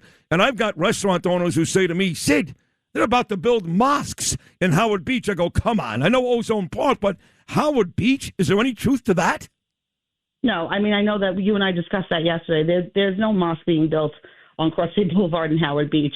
But what I can tell you is that we are still a strong Italian community. We have lots of neighbors from all different facets of life, and we all live together in harmony here. There are no issues throughout our community, and this particular person doesn't even live in Howard Beach that came to steal the statue. That's usually the case. Yeah, that's usually the case. So I would imagine you guys, if you're still a very strong Italian community, and I know a lot of Italians that live there, from Jen Delangio to Charlie Marino to you to Joanne, I would imagine that when this mayor, this repulsive, disgusting, racist mayor, left Little Italy and Arthur Avenue in the Bronx off the immigration enclave map, I would hope at least that Howard Beach was furious. Everybody here was furious. Everybody was posting online about it. And what we did was we took action right away with the council member's office. And Councilmember Morano, who we love, they are the two chairs of the Italian caucus. They put up a post immediately. We contacted the mayor's office, and immediately he backtracked and said, oh, wait, this is from the prior administration. We're going to put Little Italy back on the map. But more so than that, we are going to be penning a letter to the mayor, adding other communities besides just Little Italy. I understand that there is a large group of Italian immigrants living in Little Italy at the time, but we can't erase the fact that it was a backbone of the city in its time. And now we do have areas where there are large groups of Italians still living together, and we want to make sure that our history is not erased and our culture is not erased. And with the Italian caucus, we're doing a lot of different events and different things that you'll see that you haven't seen before with this caucus. We've included all of the Italian organizations throughout New York City to be included so that we are one strong voice together working towards the same goals. Somebody put on Twitter yesterday, they said, you know why we love you, Sid? No one's ever going to argue your love for Israel and the Jewish people. Can't argue that. I'm going back to Israel again in October. It'll be the 6th time since the war. They said, but, man, you show such respect to Christ, to Christians, and I do. I put on Twitter yesterday, I said, listen, I'm a proud Jew. That's never going to change. But I have a healthy love and respect for Christ and my brothers and sisters in the Christian community because I realize that if we're going to get rid of hate, anti-Semitism, but hate in this world, it can only happen if Christians and Jews come together. That's why I'm always so disappointed when Christians turn out to be anti-Semitic. It really bothers me because the truth is this country was built on Judeo-Christian values. We should be brothers and sisters in this fight against hate. So I'm glad you brought up the church fire bombings, what's going on in Howard Beach, because I'm not just about the Jews. I'm not just about Israel. I know what's going on with Christians in this country. I know Christians are being murdered by Muslims in Africa and all over the world. So it's time for people to pay attention to all the atrocities going on with Christians. Absolutely. And thank you for that. And I know you are supportive of the Catholic faith and the Christian faith. And we want to see more of that, right? I want to see the leaders, the rabbis coming out and talking out against this. I want to see the imams coming out and talking out against this because Catholics are very bad at advocating for themselves, but they're the first ones out there to say when something anti-Semitic or something that's, considered anti-Muslim happens. They're the first ones out there to say something, and then something happens to us. And we do not see any of our leadership of the church. It really is sad. Anything else that we should know about with this story? Or because you are terrific, by the way, fellas. Anything else with that community in Howard Beach we should know about? Well, just know that we're here. We're a great community. We have great restaurants. You mentioned Joe. I'm very close with Joe and Doreen DeCandia from Lenny's Clam Bar. They're dear friends of mine. They are very giving towards the community. We did a street renaming for Lenny's 2 years ago for their 50th anniversary. But come to Howard Beach. You'll see a strong Italian community with lots of faith here, and we're happy to have you. And Sid, definitely, I'll meet you with Lenny's for a drink one day. No, I love Joe. He's great. In fact, one day I was at Lenny's, one night I should say, and he wasn't there, Joe. And I finished dinner with Danielle and Gabe, my family, and we walked out, and I got a text from Joe, and I said, how do you know I just left? He has cameras inside the place, and he wanted to make sure they took care of me. And the other guy, Benny and Joe down, when you first get into Howard Beach, right there by Frankie Russo. I love Frankie Russo, too. Vetros and Russo's on the bay. They own Davino's, and on the walls in Davino's, you know this, Phyllis, they have all these pictures of very famous people. And you're there. Yes, I'm you're right next to wall, right next to President Trump. You made it here in Howard Beach. I know. I'm right next to President Trump and Joe DiMaggio and Marilyn Monroe. Actually, President Trump is in a picture with Sarah Palin, but there I am on the wall. That's a big deal, right? Absolutely. And listen, the next time you speak to President Trump, please do me a favor and let him know. I need him to fulfill the campaign promise of bringing all of our city workers back to work, because I don't know if you know this, but we still have firefighters, police officers, teachers out of work because of a vaccine mandate from 5 years ago. Son of a bitch, Adams, I know. So let him know that for me. I will. I'm going to see him Saturday at Bedminster. I will let him know that. Phyllis, you're terrific. I actually hope you replace Joanne. Excellent job here this morning, and keep up the fight. I love all of you people in Howard Beach. You're great Americans. Thank you so much. Thanks so much, Sid. Take care. God bless you. Phyllis Incerello right there, and she's great. Right, Noam? She was the voice on that clip yesterday. And what a fighter. You got to love her, no? Yeah, well, and I like the fact that they have somebody. At least they know who this person is. They just got to find them. The person stealing the statues. Yeah. Creep. Yeah. Like I said, in the good old days, I would just put them outside at about midnight and have John or somebody else. And I loved her response. She just was like, I'm not even going to pretend like he even said that. I'm just going to talk about other stuff. We had an off-air conversation yesterday, and I said, why can't we just handle this guy the old-fashioned way? Right. So, she laughed at that point, but not today. She just did her professional deal. We'll take a short break. We're going to talk to the amazing Congressman Peter King. He's here every Wednesday. He'll come up next. Before it's said and done, you guys remember Jay Feely, you NFL fans, big-time kicker, big time for the Giants, the Jets, the Dolphins, the Cardinals. He's running for Congress in Arizona, and he got a huge video endorsement from President Trump yesterday. Former NFL kicker Jay Feely will join me in the 9 o'clock hour. And later on this hour, the great one, Mark Levin. Sid and Friends in the morning on the Red Apple Podcast Network. Frankie's been a friend for many years, and I guess Frankie was with Bo last night at Casa Cipriani, and the mayor was there. See, the mayor told Keith Kantrowitz he was out of town. That's why he didn't meet us for our monthly dinner, which he usually comes to at Il Manello. They love Bo there, too, on 49th between 1st and 2nd. But I don't think Eric Adams wants to be at dinner with me. That's the bottom line. I really believe that. He was there a couple of months ago. It was fine. Hi, not much. And hasn't come back since. I was told he was out of town. So I know Orange, you're listening, and the rest of you, not out of town, at Casa Cipriani. Just didn't want to come with us, which is fine with me. Because, again, I'm not buying into Eric was great because de Blasio was so bad before him, and Mamdani is the worst ever after him. That doesn't mean that Eric was great. In fact, for the better part of 3 years, Eric was terrible. I mean, terrible. Corruption everywhere, indictments everywhere, pro-Hamas running up and down this city like you never saw before, Americans sleeping on park benches, but illegals getting 5-star hotels, subways a mess. That was the real Eric Adams deal, okay? And I work with a lot of people here who are up Eric Adams' ass. They still are. They still are. I'm not going to name names because I happen to love those people. But I told them early on he had no chance of winning, and I think they embarrassed themselves when they went all in with Eric early on. I said, he ain't going to make it. He's lost every Republican in this city because he's not really a Republican. That was me. The Democrats, they don't want any part of this guy. Now they sucked up to Trump. The blacks don't want him. And I was right.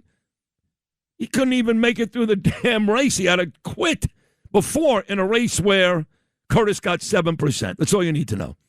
Here he is, the former amazing Congressman, Homeland Security, our staple on Wednesday mornings, my guy Peter King. Pete, first of all, thank you for that lovely message you sent me a couple of days ago after day one of my son Gabriel working with Bruce Blakeman. It was very, very nice. And I will tell you that as Gaby gets set for day 3 with the next governor, he loves the job. He loves Bruce.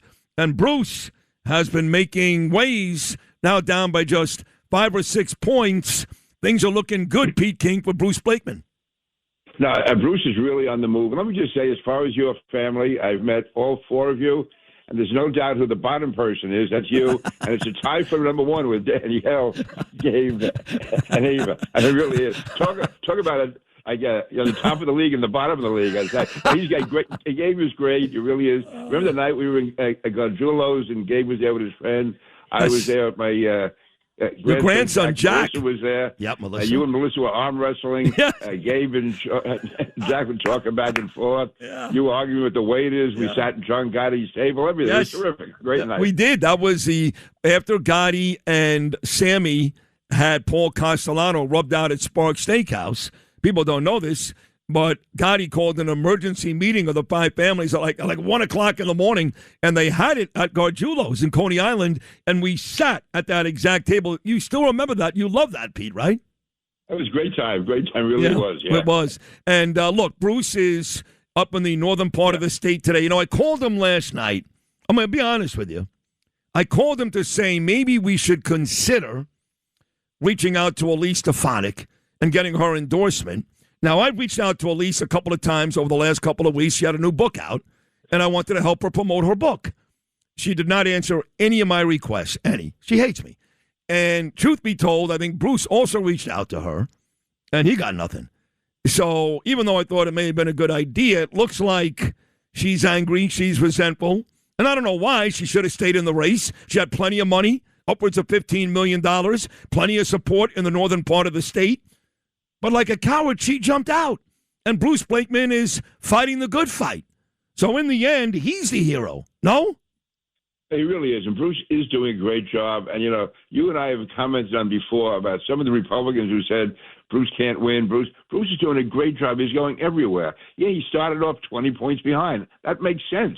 she's the incumbent, he's not. But the fact is, when he ran against Laura Curran, who was much more popular than Kathy Hochul was, Bruce was 24 points behind. That was the same thing over the summer. It's a long, hot slog doing that. But when he's out there every day, Bruce is just picking up votes everywhere he goes. She's losing votes every time people see or hear from her. So, no, this is going to be, to me, a big victory for Bruce in November. But Republicans have to stay united. As far as Elise, I don't know what happened there. I mean, I was always friendly with Elise in the House. She was good to work with. We were on the Intelligence Committee together. And then all of a sudden she was out of the race. I mean, Bruce was actually, that's that party that National Police have, SIS. I know that group. You invite me for dinner every year with those guys. Right. So I was out there this year. Bruce was there, Fitton was there, and he was going to go upstate the next day on his campaign. But as far as we knew at that moment, Elise was still in the race. Then Bruce says, I don't know, I'm here, and she may back out. I said, what? And come on, I just thought he was being overly confident. And next thing I know, next day, she dropped out. So I don't know what that was about. I don't know either. She lost her nerve, and I don't want to say anything. Well, I mean, I think she got mad at Trump because Trump was not going to endorse her over Bruce. No way. But there may have been some other things, too. I don't know. I don't care at this point. All I know is, Mike Lawler was going to run, but he backed out because Trump wanted him in Congress. And, Bruce is our guy. And I think he's a tremendous candidate. And I think he's going to beat her. But, of course, we're going to see. Got a lot of months ahead of us. I do want to get to Israel because I did have Bibi on this show a couple of days ago, and you're a staunch pro-Israel advocate. I know you heard the conversation with me and Bibi, and he said, look, me and President Trump, we've never been better. Truth is that friends, even family members, tend to argue, whether it was Turkey or Iran, it doesn't matter. We've never been better. So my question is, Pete, because you've been in these rooms before with the biggest leaders in the world, do you believe them? I believe that they still are close, probably not as close as they should be. And I don't want to be critical of President Trump here, but I think sometimes he overreacts to things. Life is not as – he looks upon things as a real estate deal. So he can work out something involving Iran, and Israel just happens to be in the way. It annoys him when Netanyahu says, no, he can't do that. I mean, we can't just say that Israel has to stop attacking Hezbollah. I mean, the fact is that that they are they are a direct threat to Israel. And Iran is somehow, by trying to work out a deal between Iran and the United States and excluding Israel and Hezbollah, that tremendously weakens Israel. Israel has to have the right to go into Lebanon after Hezbollah. Now, what does Israel care about Lebanon? They don't care at all. They're not trying to pick up more property or more territory, but that's where the enemy is. Hezbollah has a sanctuary in Lebanon, and they attack Israel. So I can understand President Trump looks at things much more from a deal. Let's make the deal, and we can worry about Hezbollah later on. Well, Bibi doesn't have that luxury because he has to worry every day about rockets coming in from Lebanon because of Hezbollah. So, listen, they get along as well as any two world leaders can, but I think when it comes crunch time, you have to stay together, even if there are individual differences. You got to resolve that, and I think it's going to be resolved. In the big picture, when this is finally written, I think you're going to see that Israel and United States and Trump and Netanyahu stood together. Me too, but my fear is J.D. Vance. I'm sorry, I was having this conversation with a person yesterday who happens to work. I'm not going to say where in the Trump administration. Loves Vance. I go, why? And after my 10-minute conversation, they were like, yeah. So we'll see. I don't trust J.D. Vance. Me either. To me, he was against this from the start. He's one of those isolationists and the Tucker Carlson wing that somehow looks upon Israel as being an impediment to peace rather than our main ally in the Middle East. And then you have, I keep going back to this, what is Steve Witkoff doing negotiating with Iran? I mean, you're talking about one of the most sophisticated diplomatic people in the world are the Iranians. They've been doing this for 47 years. They've been stringing people along. They are experts at negotiations. And we have a guy in there who just wants to close a deal. And when you close a deal, you do it 50-50, 60-40. You can't do that in the Middle East. There's no such thing as having a deal with Iran because their goal is to destroy us and to destroy Israel. Israel's first, we're second, and it's We need somebody who understands that, not somebody who looks upon it as a real estate deal. Well, there's no deal here anyway. I mean, I said this on Fox News a couple of weeks ago. I say it on the air every day. I think President Trump may be upset with me. I'll find out when I see him on Saturday. There was never a deal to be made here. There was no way in a million years, and people should know better, that Iran was going to do a deal. And if they did a deal, they were not going to comply. So what President Trump is doing right now is what he should have done 2 months ago on that Tuesday night when he made that very, very first promise. And that is blow the doors off these bastards. I'm sorry. We did it World War II. Innocent Germans died. Innocent Japanese died. This idea now that, oh, my God, if somebody dies, what a horrible thing. This is war. We didn't start it. Those bastards did 47 years ago. Let's finish them. Bottom line. Also, that's, to me, doesn't make sense to say that we're the most powerful military in the world and we can't open the Straits of Hormuz. If at the end of all this, the Straits of Hormuz are not controlled by us, and if Iran has anything to say about it all, we have lost the war, because they can bring the world economy to a halt anytime they want to shut down the Strait of Hormuz. So we have to guarantee that they have no control there at all, that they are totally under control of the United States or Israel or Gulf countries. It cannot be Iran. So that isn't just a technicality. And that's why when you go back to that memorandum of understanding, I mean, basically it does give Iran power over the Strait. It says they'll work it out. They won't do this for 60 days. They should have nothing to say about it. And they never did, and they never should. Now, if we yield that at all, that to me is like losing the war. Agreed. In the final couple of seconds, Pete, as an amazing member of Congress all these years, I know that you knew the man very well, very well. I saw your posts after he tragically passed away. The death of Lindsey Graham. Real Americans, patriots, great Americans, they're upset. The morons out there who hate America and hate Israel and hate anything that, that has to do with, standing up for our country, they hated his guts. They're happy he's dead. But the great Americans know what Lindsey Graham meant to this country. You're one of them. What are your thoughts 2 days after his tragic passing? Yeah, maybe it's an overused term, but he was a true patriot. I knew Lindsey when he was in the House. He served in the House for 8 years. Actually, he and I joined forces back in 2000 to support John McCain, which got called over after me for a couple of years. But no, I mean, Lindsey was there.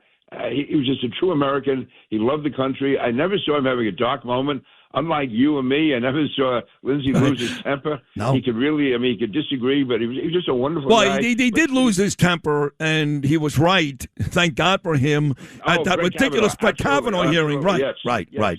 That was great. That was Lindsey at his best.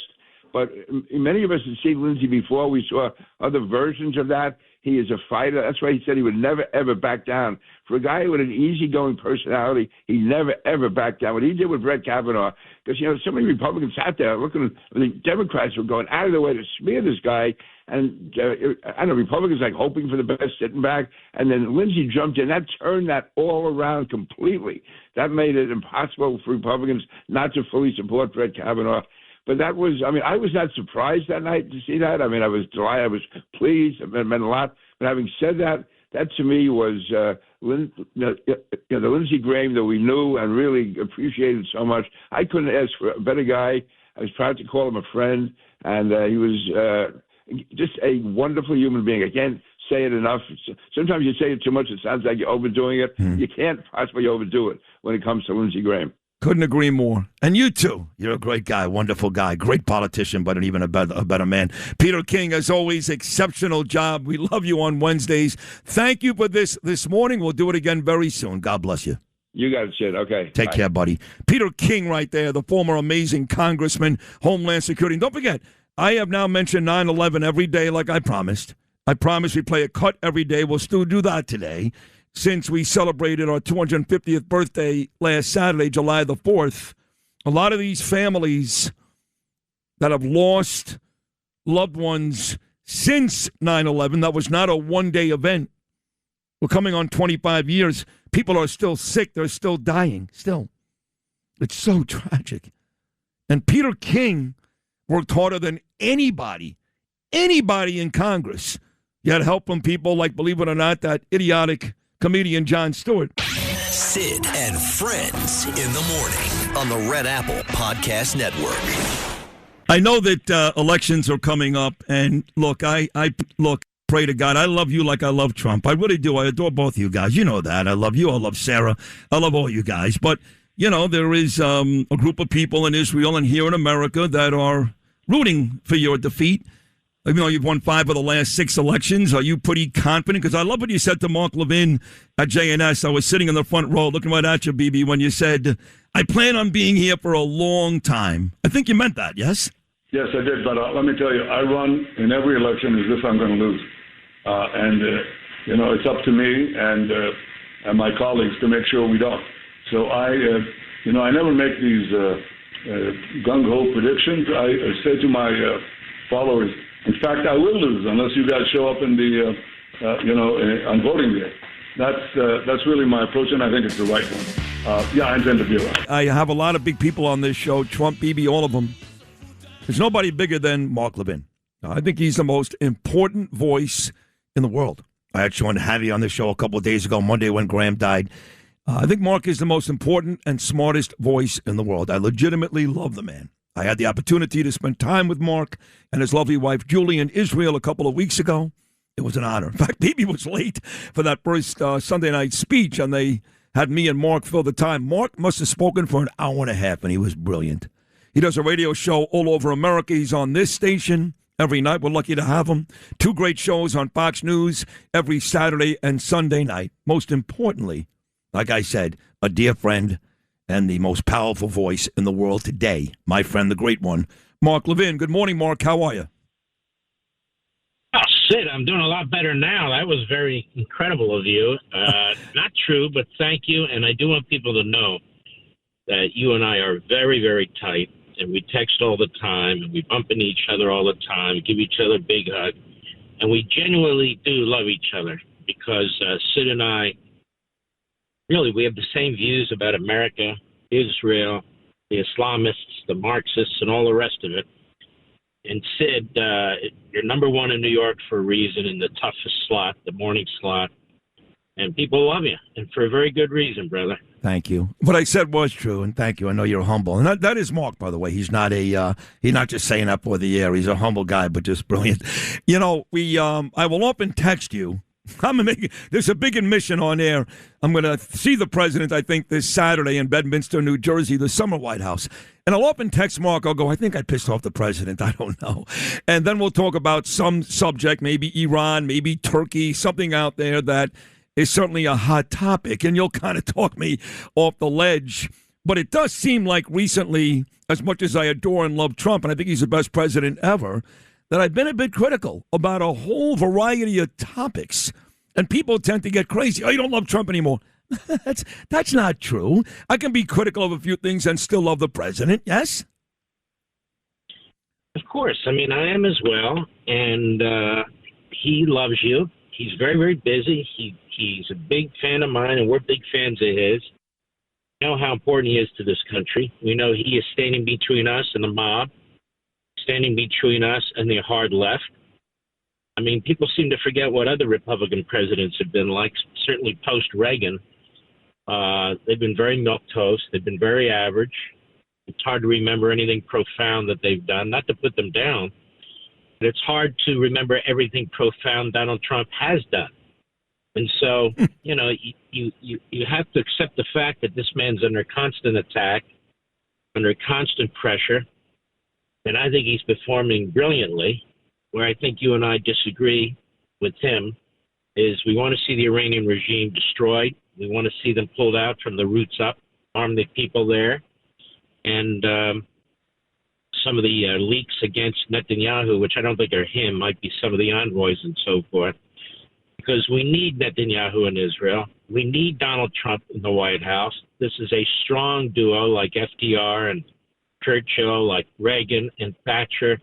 These are 2 of the greatest leaders of all time. And again, nobody's perfect. Sid and I aren't perfect. We have our views, and we express them. And Sid, that's very, very important that we do. So he hears from a different perspective, not just some of these individuals. And we do it very, very respectfully. In other words, we raise the question about the issue. We never try to sabotage him. That's right. We never tried to stab him in the back, and that's the difference between us and so many people who are just nasty as hell. You nailed it. That's exactly right. That's the way I do it. That's the way you do it. And that's why at the end of the day, he still respects us. The one thing I do get about this Iran stuff, and I'm right with you, I've been adamant about it, just blow their doors off. That's it. And, I heard you bring up World War II with Germany and Japan with Sean Hannity a couple of nights ago. Nobody wanted those people to die, but that's war. But the boots on the ground issue, Rachel Campo stuff, he keeps bringing up with me. I said, listen, I don't want him there. Trump doesn't want him there. Listen, President Trump doesn't want anybody to die. You got to know this guy. He is a good-hearted, nice man. He doesn't want anybody to die. But if they're called for a situation, whether it's getting to a place where you got to get the dust or who knows what, and we need some boots on the ground, if it means a victory, you got to do it. And when I say that, for some reason, Mark Levin, I become a bad person. Well, you're not. I think we have something called the Marines, do we not? Yeah, I think we have something called the Army, do we not? Should we retire them? Should we shut it down? Those are boots on the ground. I don't even like that phrase. These are our men, infantry, Marines, and so forth and so on. And if you're going to announce in advance that we're never going to use them, the enemy will attack us. They have a lot of boots on the ground. It's just so absurd. And these isolationists, most of them are very ignorant. Most of them are not aware of our history. Most of them are very sympathetic to our enemies, to be quite frank about it. And they've undermined the president every step of the way. But this idea that we should, number one, never have quote-unquote boots on the ground, and number two, convey that to the enemy, and then we're going in for a $1.5 trillion defense budget. None of that makes sense because they don't make sense. We don't send in troops just to send in troops. We send in troops if we have to. And these are men and women who are trained. They are volunteers. None of them are drafted. They understand their duty. They are incredibly patriotic, more patriotic than most. And these people who keep saying no boots on the ground, no boots on the ground, they're the ones who are going to get us into World War III. They're the ones who are going to wait until geographically, militarily, and psychologically, we're not prepared to defend ourselves. They're wrong. 100% wrong. Couldn't agree with you more. Mark, I want to move to Turkey. You, like me, very adamant about not providing F-35s to Erdogan in Turkey. Bibi came out right away, said, look, I love Trump. I love him. But he can't do this. He can't provide Turkey with any military machinery. Now, I had a guy in studio yesterday, our dear friend John Katsimatidis, who loves us both, and he is of Greek descent, so he knows just how dangerous Turkey is. And he said, don't worry, not going to happen, not in a million years. And I tend to believe that. I think President Trump knows that F-35s in the hands of Turkey would be a huge problem for Israel and, quite frankly, a lot of the Middle East. But until he says no, that is still kind of dangling out there. Are you worried about that? Look, if the president proposes something and he's pushing it hard, I worry about it if I disagree with it. F-35s for Turkey, to me, is something to be opposed strongly. And if it doesn't happen, it's going to be because Republicans and Democrats in Congress don't want it to happen. There is a resolution in place, it can't be ignored, that says no. And the reason is Erdogan is friendly with Putin. He bought S-400s, ground-to-air missile systems, in violation of our rules, in violation of NATO. He didn't care. And then he wants F-35. So what he wants is Russian defense batteries against jets. And then he wants our top jets. And, of course, we have hundreds of billions of technology that went into these jets. They're stealth fighters. They're cutting edge. And it would change the balance of power there. It would potentially give this incredibly important technology to the enemy. Why do it? Why give him 100 F-35s? This guy is a nationalist, socialist, sound familiar? Islamist.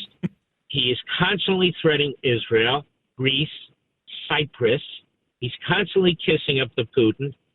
He doesn't get F-35s, regardless, period. He doesn't get F-35s.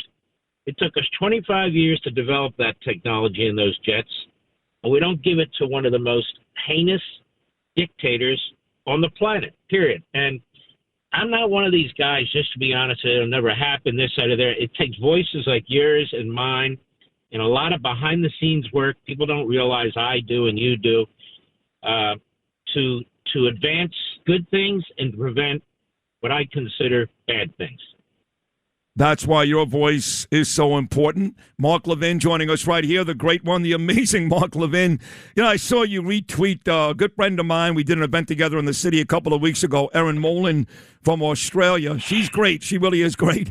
And she was talking about Lindsey Graham. So sad when he passed away on Sunday. And look, if you're a great American and a patriot, you have to be destroyed over this. I know the people that are celebrating, they're horrible people. And this idea that Lindsey Graham was a warmonger, I got to tell you, Levin, he's a terrible guy. What kind of decent person would stand up with the Ukrainians or the Israelis? Yeah. He must have been a terrible guy, right, Mark?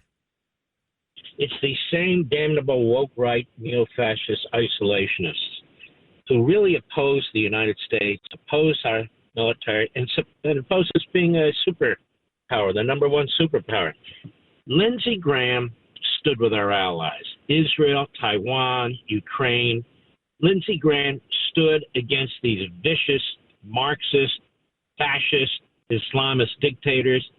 He sees 90 million people in Iran. He sees the Jews in Israel. He sees the Ukrainians under attack, and he wants to help and support them. How is that a warmonger when you're supporting liberation movements, when you're supporting democracies against communists and fascists and Islamists? It's not. We have to take the language back. We have to take the arguments back. That's not a warmonger. That is a humanitarian. The warmongers are the enemy. The warmongers build up the military to attack us, to attack our allies. They're the warmongers. Lindsey was a humanitarian, and he spoke up for these people, and he met their leaders, and he gave them hope and so forth. That's why his passing is mourned by the people of Iran. His passing is mourned by the people of Israel, the people of Ukraine, the people of Taiwan. These are our allies. These are our supporters. And you can see the woke right. They're friendly with Qatar. They're friendly with Saudi Arabia. They're friendly with Putin. These are bad, stupid people. They're not conservatives. Well said. Bad, stupid people. I love that. They are. And they are growing in numbers, which makes me nervous, kind of like the DSA and the Democrats. But I got to tell you, again, you and I were in Israel together not that long ago, and we know that country well. So we know when people are lying and all the genocidal nonsense and all the horrible things said about Israel. And another guy that I find just completely detestable, right there with maybe the worst politician like Mamdani in this country, is this ass Ro Khanna from California, who goes to Judea and Samaria, which of course he calls the West Bank, and he goes there without telling anybody, and then he makes up this whole ridiculous story like Tucker Carlson did about being detained when none of that was true. I loved Mike Huckabee's response to what Ro Khanna actually did a couple of days ago, but here it is, Mark, another example of a Democrat politician lying about Israel and furthering all these horrible untruths. Yeah, Ro Khanna a few years ago contacted Rich, my producer, you know well, and said, look, I'm a moderate. Love him. He comes out of Silicon Valley. I want to show you I can do both sides. And I said to Rich, he's not coming on. This guy's a fraud. Right. You just smell him. He's a fraud. Good for you. And he is a fraud. So he's gone hardcore, anti-Semite, anti-Israel, anti-America. He was a big supporter of this guy, Etner, and so forth. Ro Khanna, there's three zones, A, B, and C. The Jewish zone, the Israel zone is C, Palestinian zone is, I think, is A, and then B is really no man's land. And so what happened was he goes to Judea and Samaria, where these really hardworking men and women are. It's sparsely populated, and right next door they could have Palestinian terrorists, because that's all they do with the terrorism and so forth. And he goes in, he's got Palestinian guides. He's got a very hostile guide. The photographer is anti-Israel. These are really pro-Hamas people, I would argue. He goes into this militarily protected zone where he's not allowed to go. He's stopped first by some of the people who are there, some of the Israelis. The police come. They talk to him. The IDF comes, talks to him, tells him he's in the wrong place at the wrong time. We have a video, thanks to him, that slug he has who's with him releases. He was not detained. Nope. He was not mistreated. Nope. He was not abused. Nope. He was turned away. And he's lied about this ever since. These Jew haters, these Israel haters, every damn one of them, keep in mind, hates America too. They trash America. They trash our military. They don't want to fund our military. They just voted against it. They trash Israel. They trash Ukraine.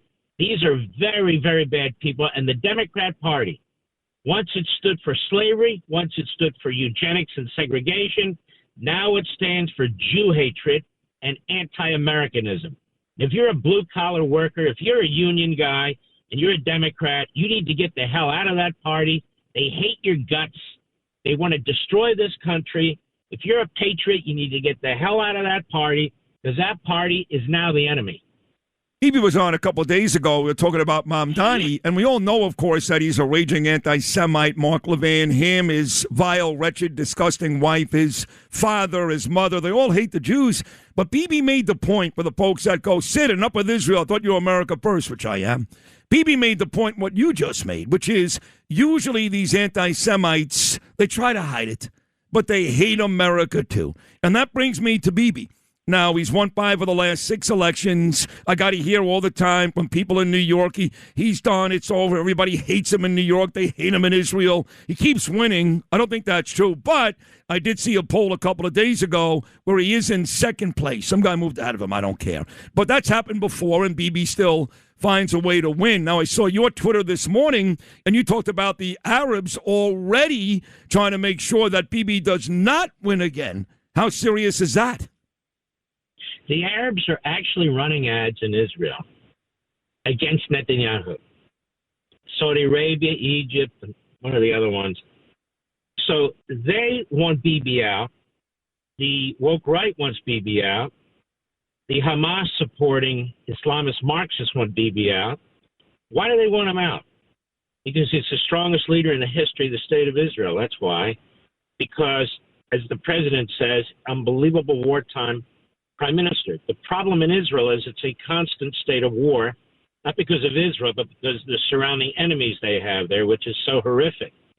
The fact of the matter is there is a Channel 14 poll from a pollster who's more accurate than the others that shows him in the lead. Good. But it's very complicated there. It's like the Italian system, which is stupid. Yep. And so you got to put these coalitions together. You need to get Ernie Grabatsky over here and Frank Goldberg over there, and you got to get them together and put your team together. So it's hard to know, but he is not hated in Israel. There's some people who hate him, but he's still the most popular public figure in Israel, period. That's it. And I know you and I both agree that what a special time to have President Trump running our country, and a lot of people call him the Winston Churchill. Bibi running Israel. I know you got to run, but one more for you. You mentioned the Democrat Party. And here I am on 49th Street and 3rd Avenue, Mark, in a city you know very well, New York City, which is being run by this jihadist, terrorist, Marxist, socialist, communist mayor, this Mamdani, this lowlife. But he's not the only one. And we're starting to see there's 9 different DSA people that have won in New York, Mark. 9. New Jersey's got a bunch of people winning. They're all over Michigan. They are spreading like a cancer. I know they're not huge in numbers yet, but they will multiply. And I'm a bit scared. I've been told not to be because the numbers are not very big right now, but they are multiplying. Shouldn't people be more afraid of what may be ahead of us? 100%. People don't understand these big communist revolutions were started by a minority. Lenin, about 30% of the population supported him. He took over a country. Mao, about 25% of the population supported him. He took over the country. In Cuba, it was Castro and about 58 guerrillas. That was it, with the help of the New York Times, and he took over a country. Revolutions don't occur from a majority. The vast majority of Americans are patriotic. They're middle class. They fight for this country. They argue for this country.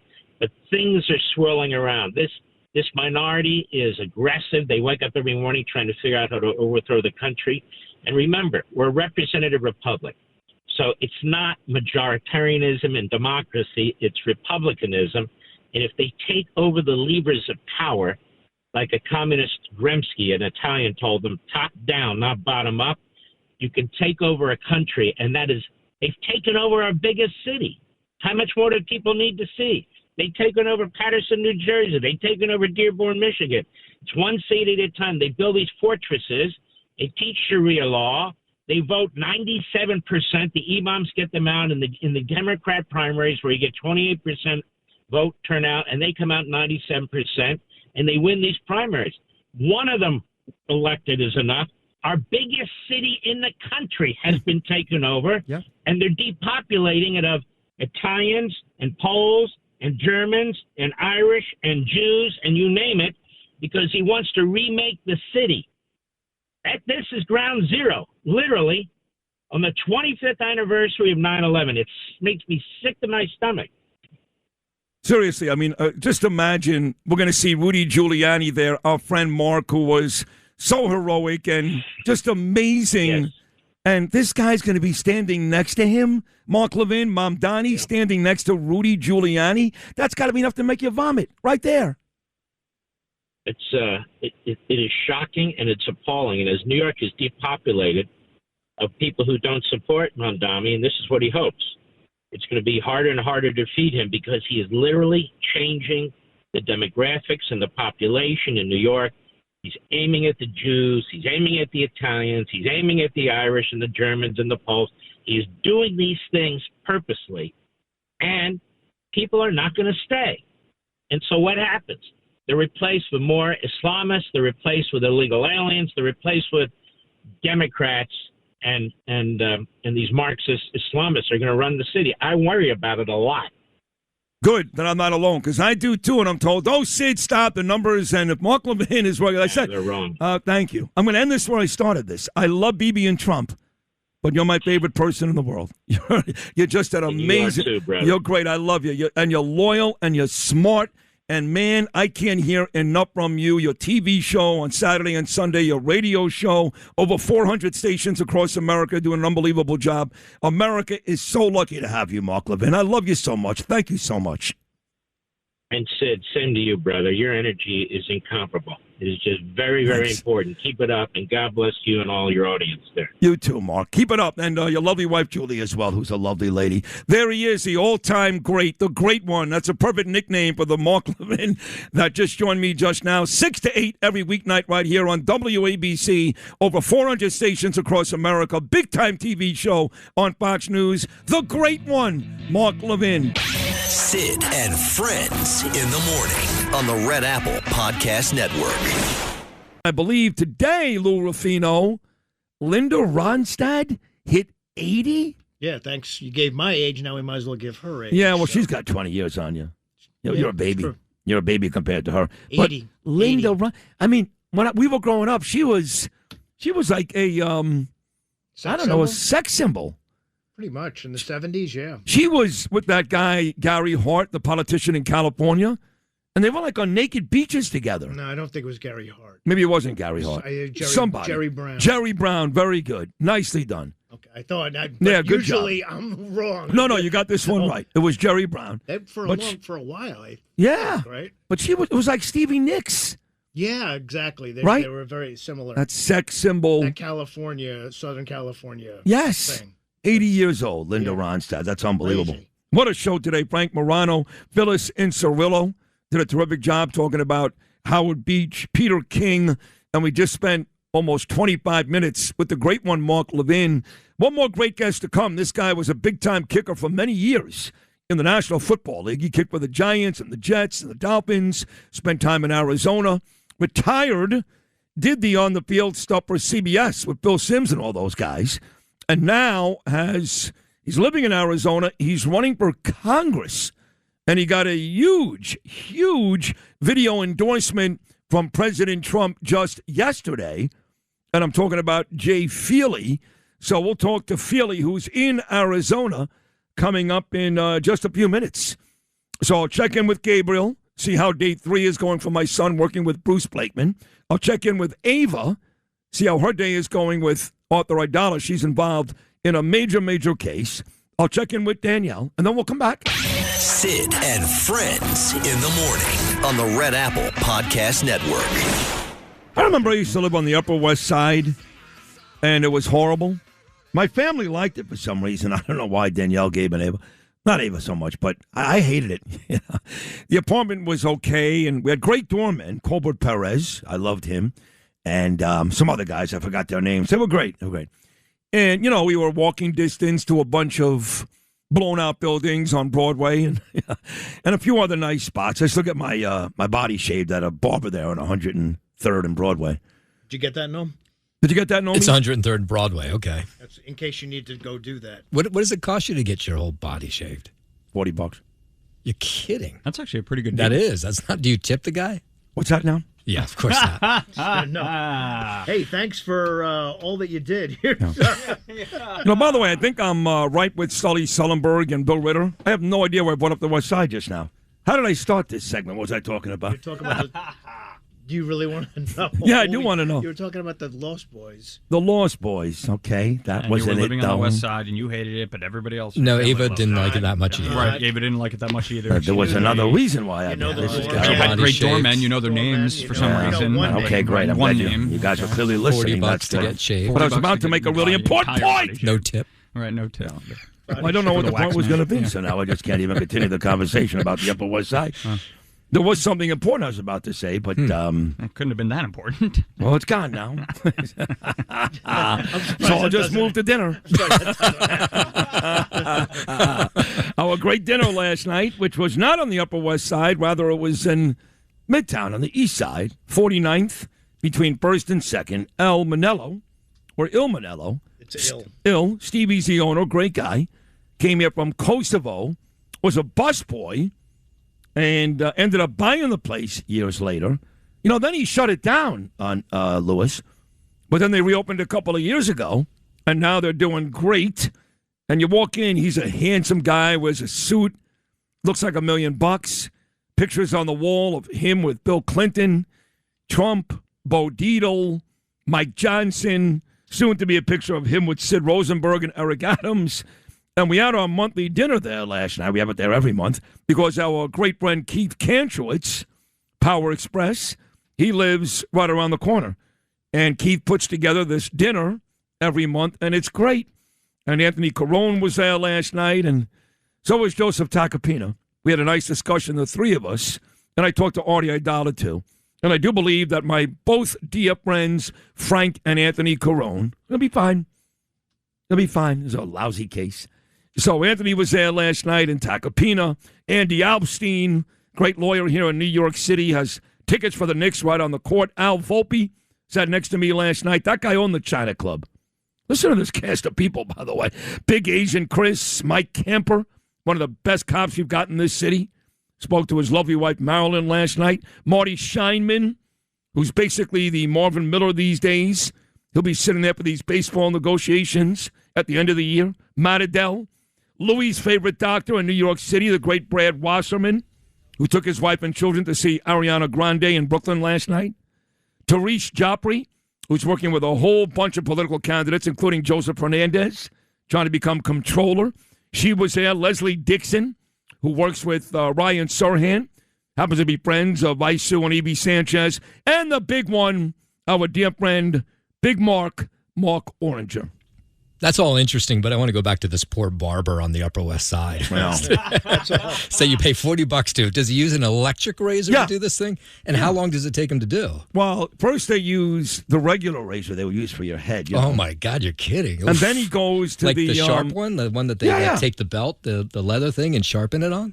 That's exactly right. Wow. On my chest, on my back, on my arms, everywhere. And then he goes with that little, it's like a square machine that really gets tight on your head. Wow. Really tight. Yikes. Yeah. Jeez. It doesn't hurt. No, it doesn't hurt. And looks great. And how long does it take him to do it? I don't know, half hour? Yeah. Well, you're considering doing this, aren't you? No. You know, it's just a waste. It's a waste of time to go to the gym. If you go to the gym, right, I do. and you work on being muscular, which you are, you're a big guy, and you have hair all over your body, you're wasting your time. You know, you can see every muscle I've got, every vein I've got. That's the whole beauty of it. You start working out, you just get miss. But if you're caught up and you can't see it, especially if you're a hairy guy. And let me tell you this, okay? There is nothing less attractive, ask Tanya, than a guy walking on the beach with hair on his back. Sorry, nothing less attractive. No, you don't care. You're married. What do you care? You're done. I get it. So am I. But, if you care about how your body looks, you can't walk around hairy. So it's gross. Can you give me that guy's number? That's what I thought. And wait a second. And now I need to get a tan, too? Couldn't hurt you.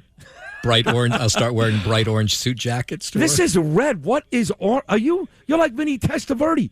That's why I kept throwing the football I at think Pittsburgh that's an orange, Steelers defenders. No? This is red. That's red? It's like an Italian tablecloth. Red and white. Looks orange. Don't you see it that way? It does look like a tablecloth. Right. True. But you think it's orange or red? It's not red.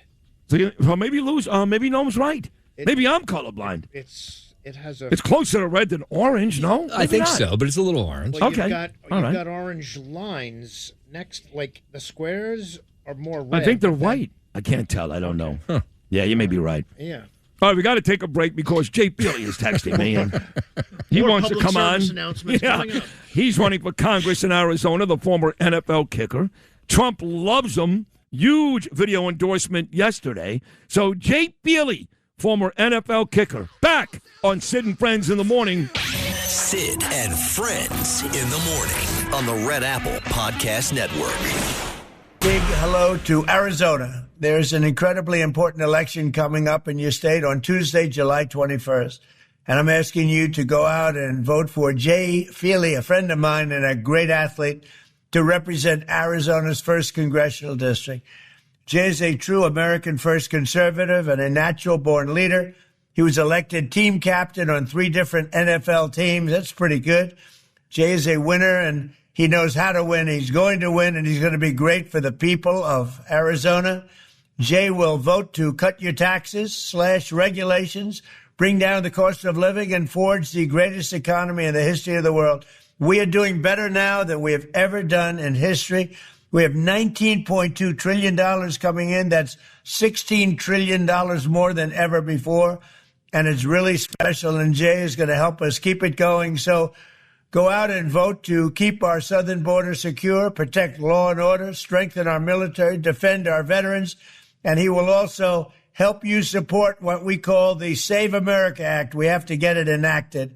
He also has my complete and total endorsement without reservation.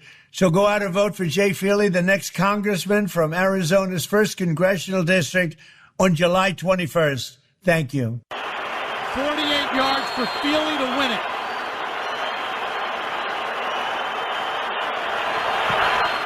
Kick on its way, and it is good!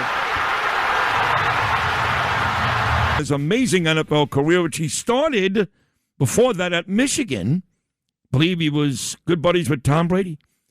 But now he's doing his most important work. He will be that congressman in the great state of Arizona. Trump loves him. Sid loves him. Here he is, Jay Feely. Jay, good morning, buddy. How are you? Good morning, Sid. That is the greatest intro of all time. Like, I don't think it gets any better than that. I know. It really is. You get Trump, you really can't beat that. And then a game-winning field goal, which you had many to beat. I think you beat the Bears. I forget exactly. It was Dallas. You beat Dallas with Arizona. That's right. Yeah, what a career. You really did. Well, I got to tell you, I was a little humbled because I got on with your producer when he called me, and he said, hey, Jay, I'm a big fan. Like, I watched you growing up as a kid. And I was like, well, thanks a lot. That makes me feel really, really old. I know. And they throw that word legend around with me. Like, they go, radio legend. I've seen it in newspapers and in interviews, and I go, all that means is I'm old. Like, never, right? Exactly. You never hear a young guy being called a legend, right? That means you're old, basically. Now, yeah, going back to your days at Michigan, you were friendly with Tom Brady, right? Tom and I were there for 4 years together. Yeah, and in the summers we roomed together at times, and it was just, he was awesome. I mean, back then he was just Tommy. There was no Tom Brady. And he was just, for a while, he was our 6th-string quarterback, and then he was the backup, and he actually held for me at Michigan. So for a while, his most important job was being my holder, not being the quarterback. Right, because I think Drew Henson was actually the quarterback at the time, right? Big well, Drew. yeah. Brian Greasy started Oh, from Brian. him, and he and Drew kind of split time, when they were there. And Tom would play the first quarter, Drew would play the second quarter, and then Lloyd Carr, who was our coach, would make the change at halftime to whoever he wanted. But, you could see some of the elements of what was going to make Tom great. And the biggest thing that you could see was his leadership ability. And that's what made him special at New England is one, he was going to work harder than everybody else. But two, he had the humility to be able to allow, even when he won Super Bowls, to allow Bill Belichick to be so hard and tough on him. Like Bill was brutal to him in those locker rooms, and when they were in the team meeting rooms, but it set the tone for everybody else. If he's going to talk like that to Tom Brady and hold him accountable, what's he going to do to me? True. And, and that set the tone for everyone else. Yeah, you mentioned Brian Greasy, and of course he won a championship at Michigan, but Greasy was the quarterback for the Broncos September 10th. 2001, when they beat the hell out of my New York Giants. Kerry Collins, he had gone to the Super Bowl the year before, got blown out by Baltimore, but the NFL rewarded my Giants with the opening game, Monday Night Football. And Jim Bossel, my late friend, the great coach, used to tell me this story. I play it here every year, that when the Giants pulled in from Denver, when Brian Greasy beat them the night before at Newark Airport, that is, they were taxiing towards their gate, the plane that would eventually crash in Shanksville, Pennsylvania, was making their way towards the runway. How eerie is that, Jay Feely? Yeah, that was my rookie year. And, obviously I'll never forget that. Never forget where I was standing when we found out, when we saw what happened.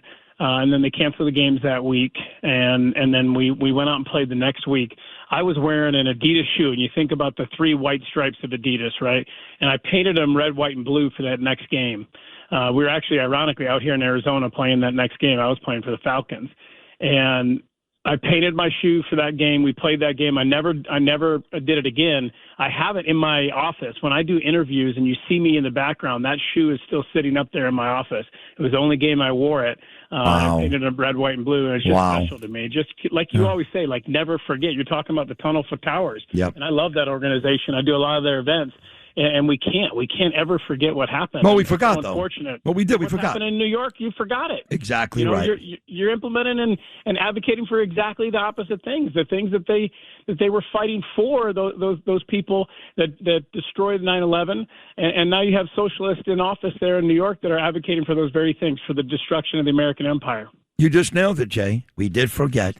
You can never wear those sneakers anymore because Roger Goodell won't allow it. I'm happy to let you do that back in 2001.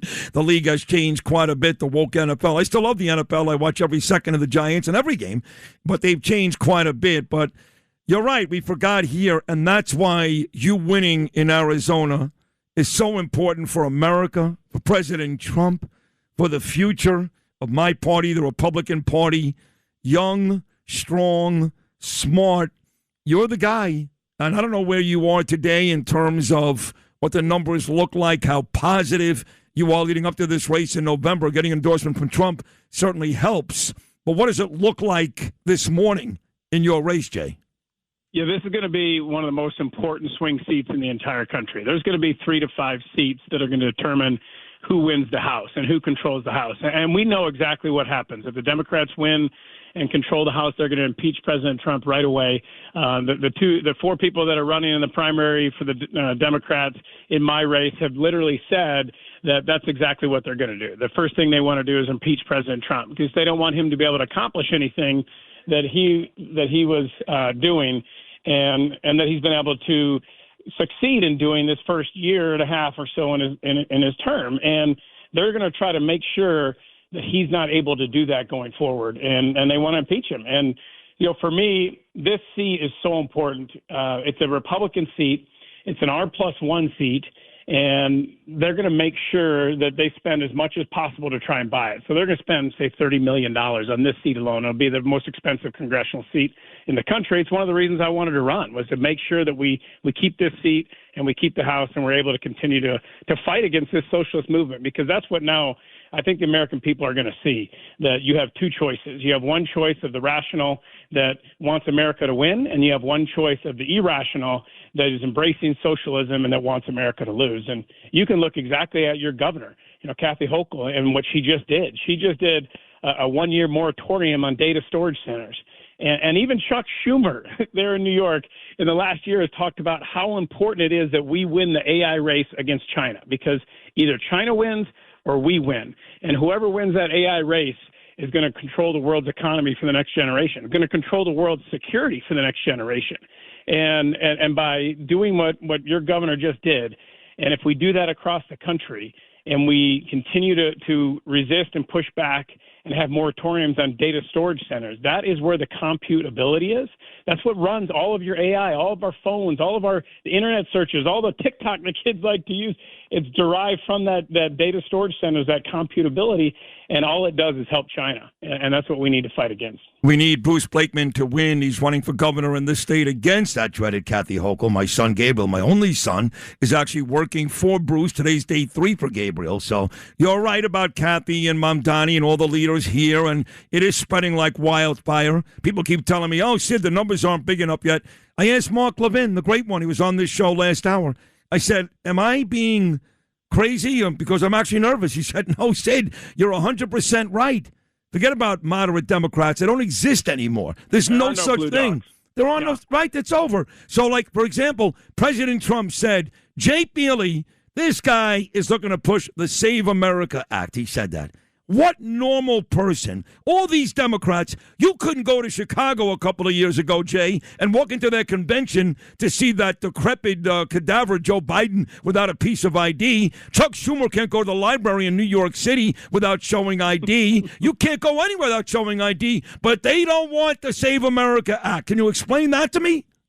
No, you can't explain it. And it was amazing when I heard a couple of Democrats say it'll be very clearly said, it'll be very hard for any Democrat to win an election if they pass the Save America Act. Now, why is that? Why is it that would make it hard? All you're trying to do is say that only Americans should be voting in our elections, and one person, one vote, and the people that are registered, just making sure that it is that person. Why would that keep Democrats from winning elections? It's ridiculous, and it's an 80% issue. It's something I've been really disappointed about the Senate, the Republican-controlled Senate, that they haven't pushed that forward and got it enacted so that we can make sure that going into this election in November that only Americans are voting. And that's only people who should vote in our elections. Bottom line, Jay, for people that want to help you out, who are Giant fans, Jet fans, Michigan fans, and even people like Carrie Lake listening from Arizona right now, how can they help out the Jay Feely campaign? Well, the best thing you do, go to jfeelyforcongress.com. You can go on there. You can donate to us. We have to continue to raise as much as we can because they're going to try to just buy this seat. And then you can get involved.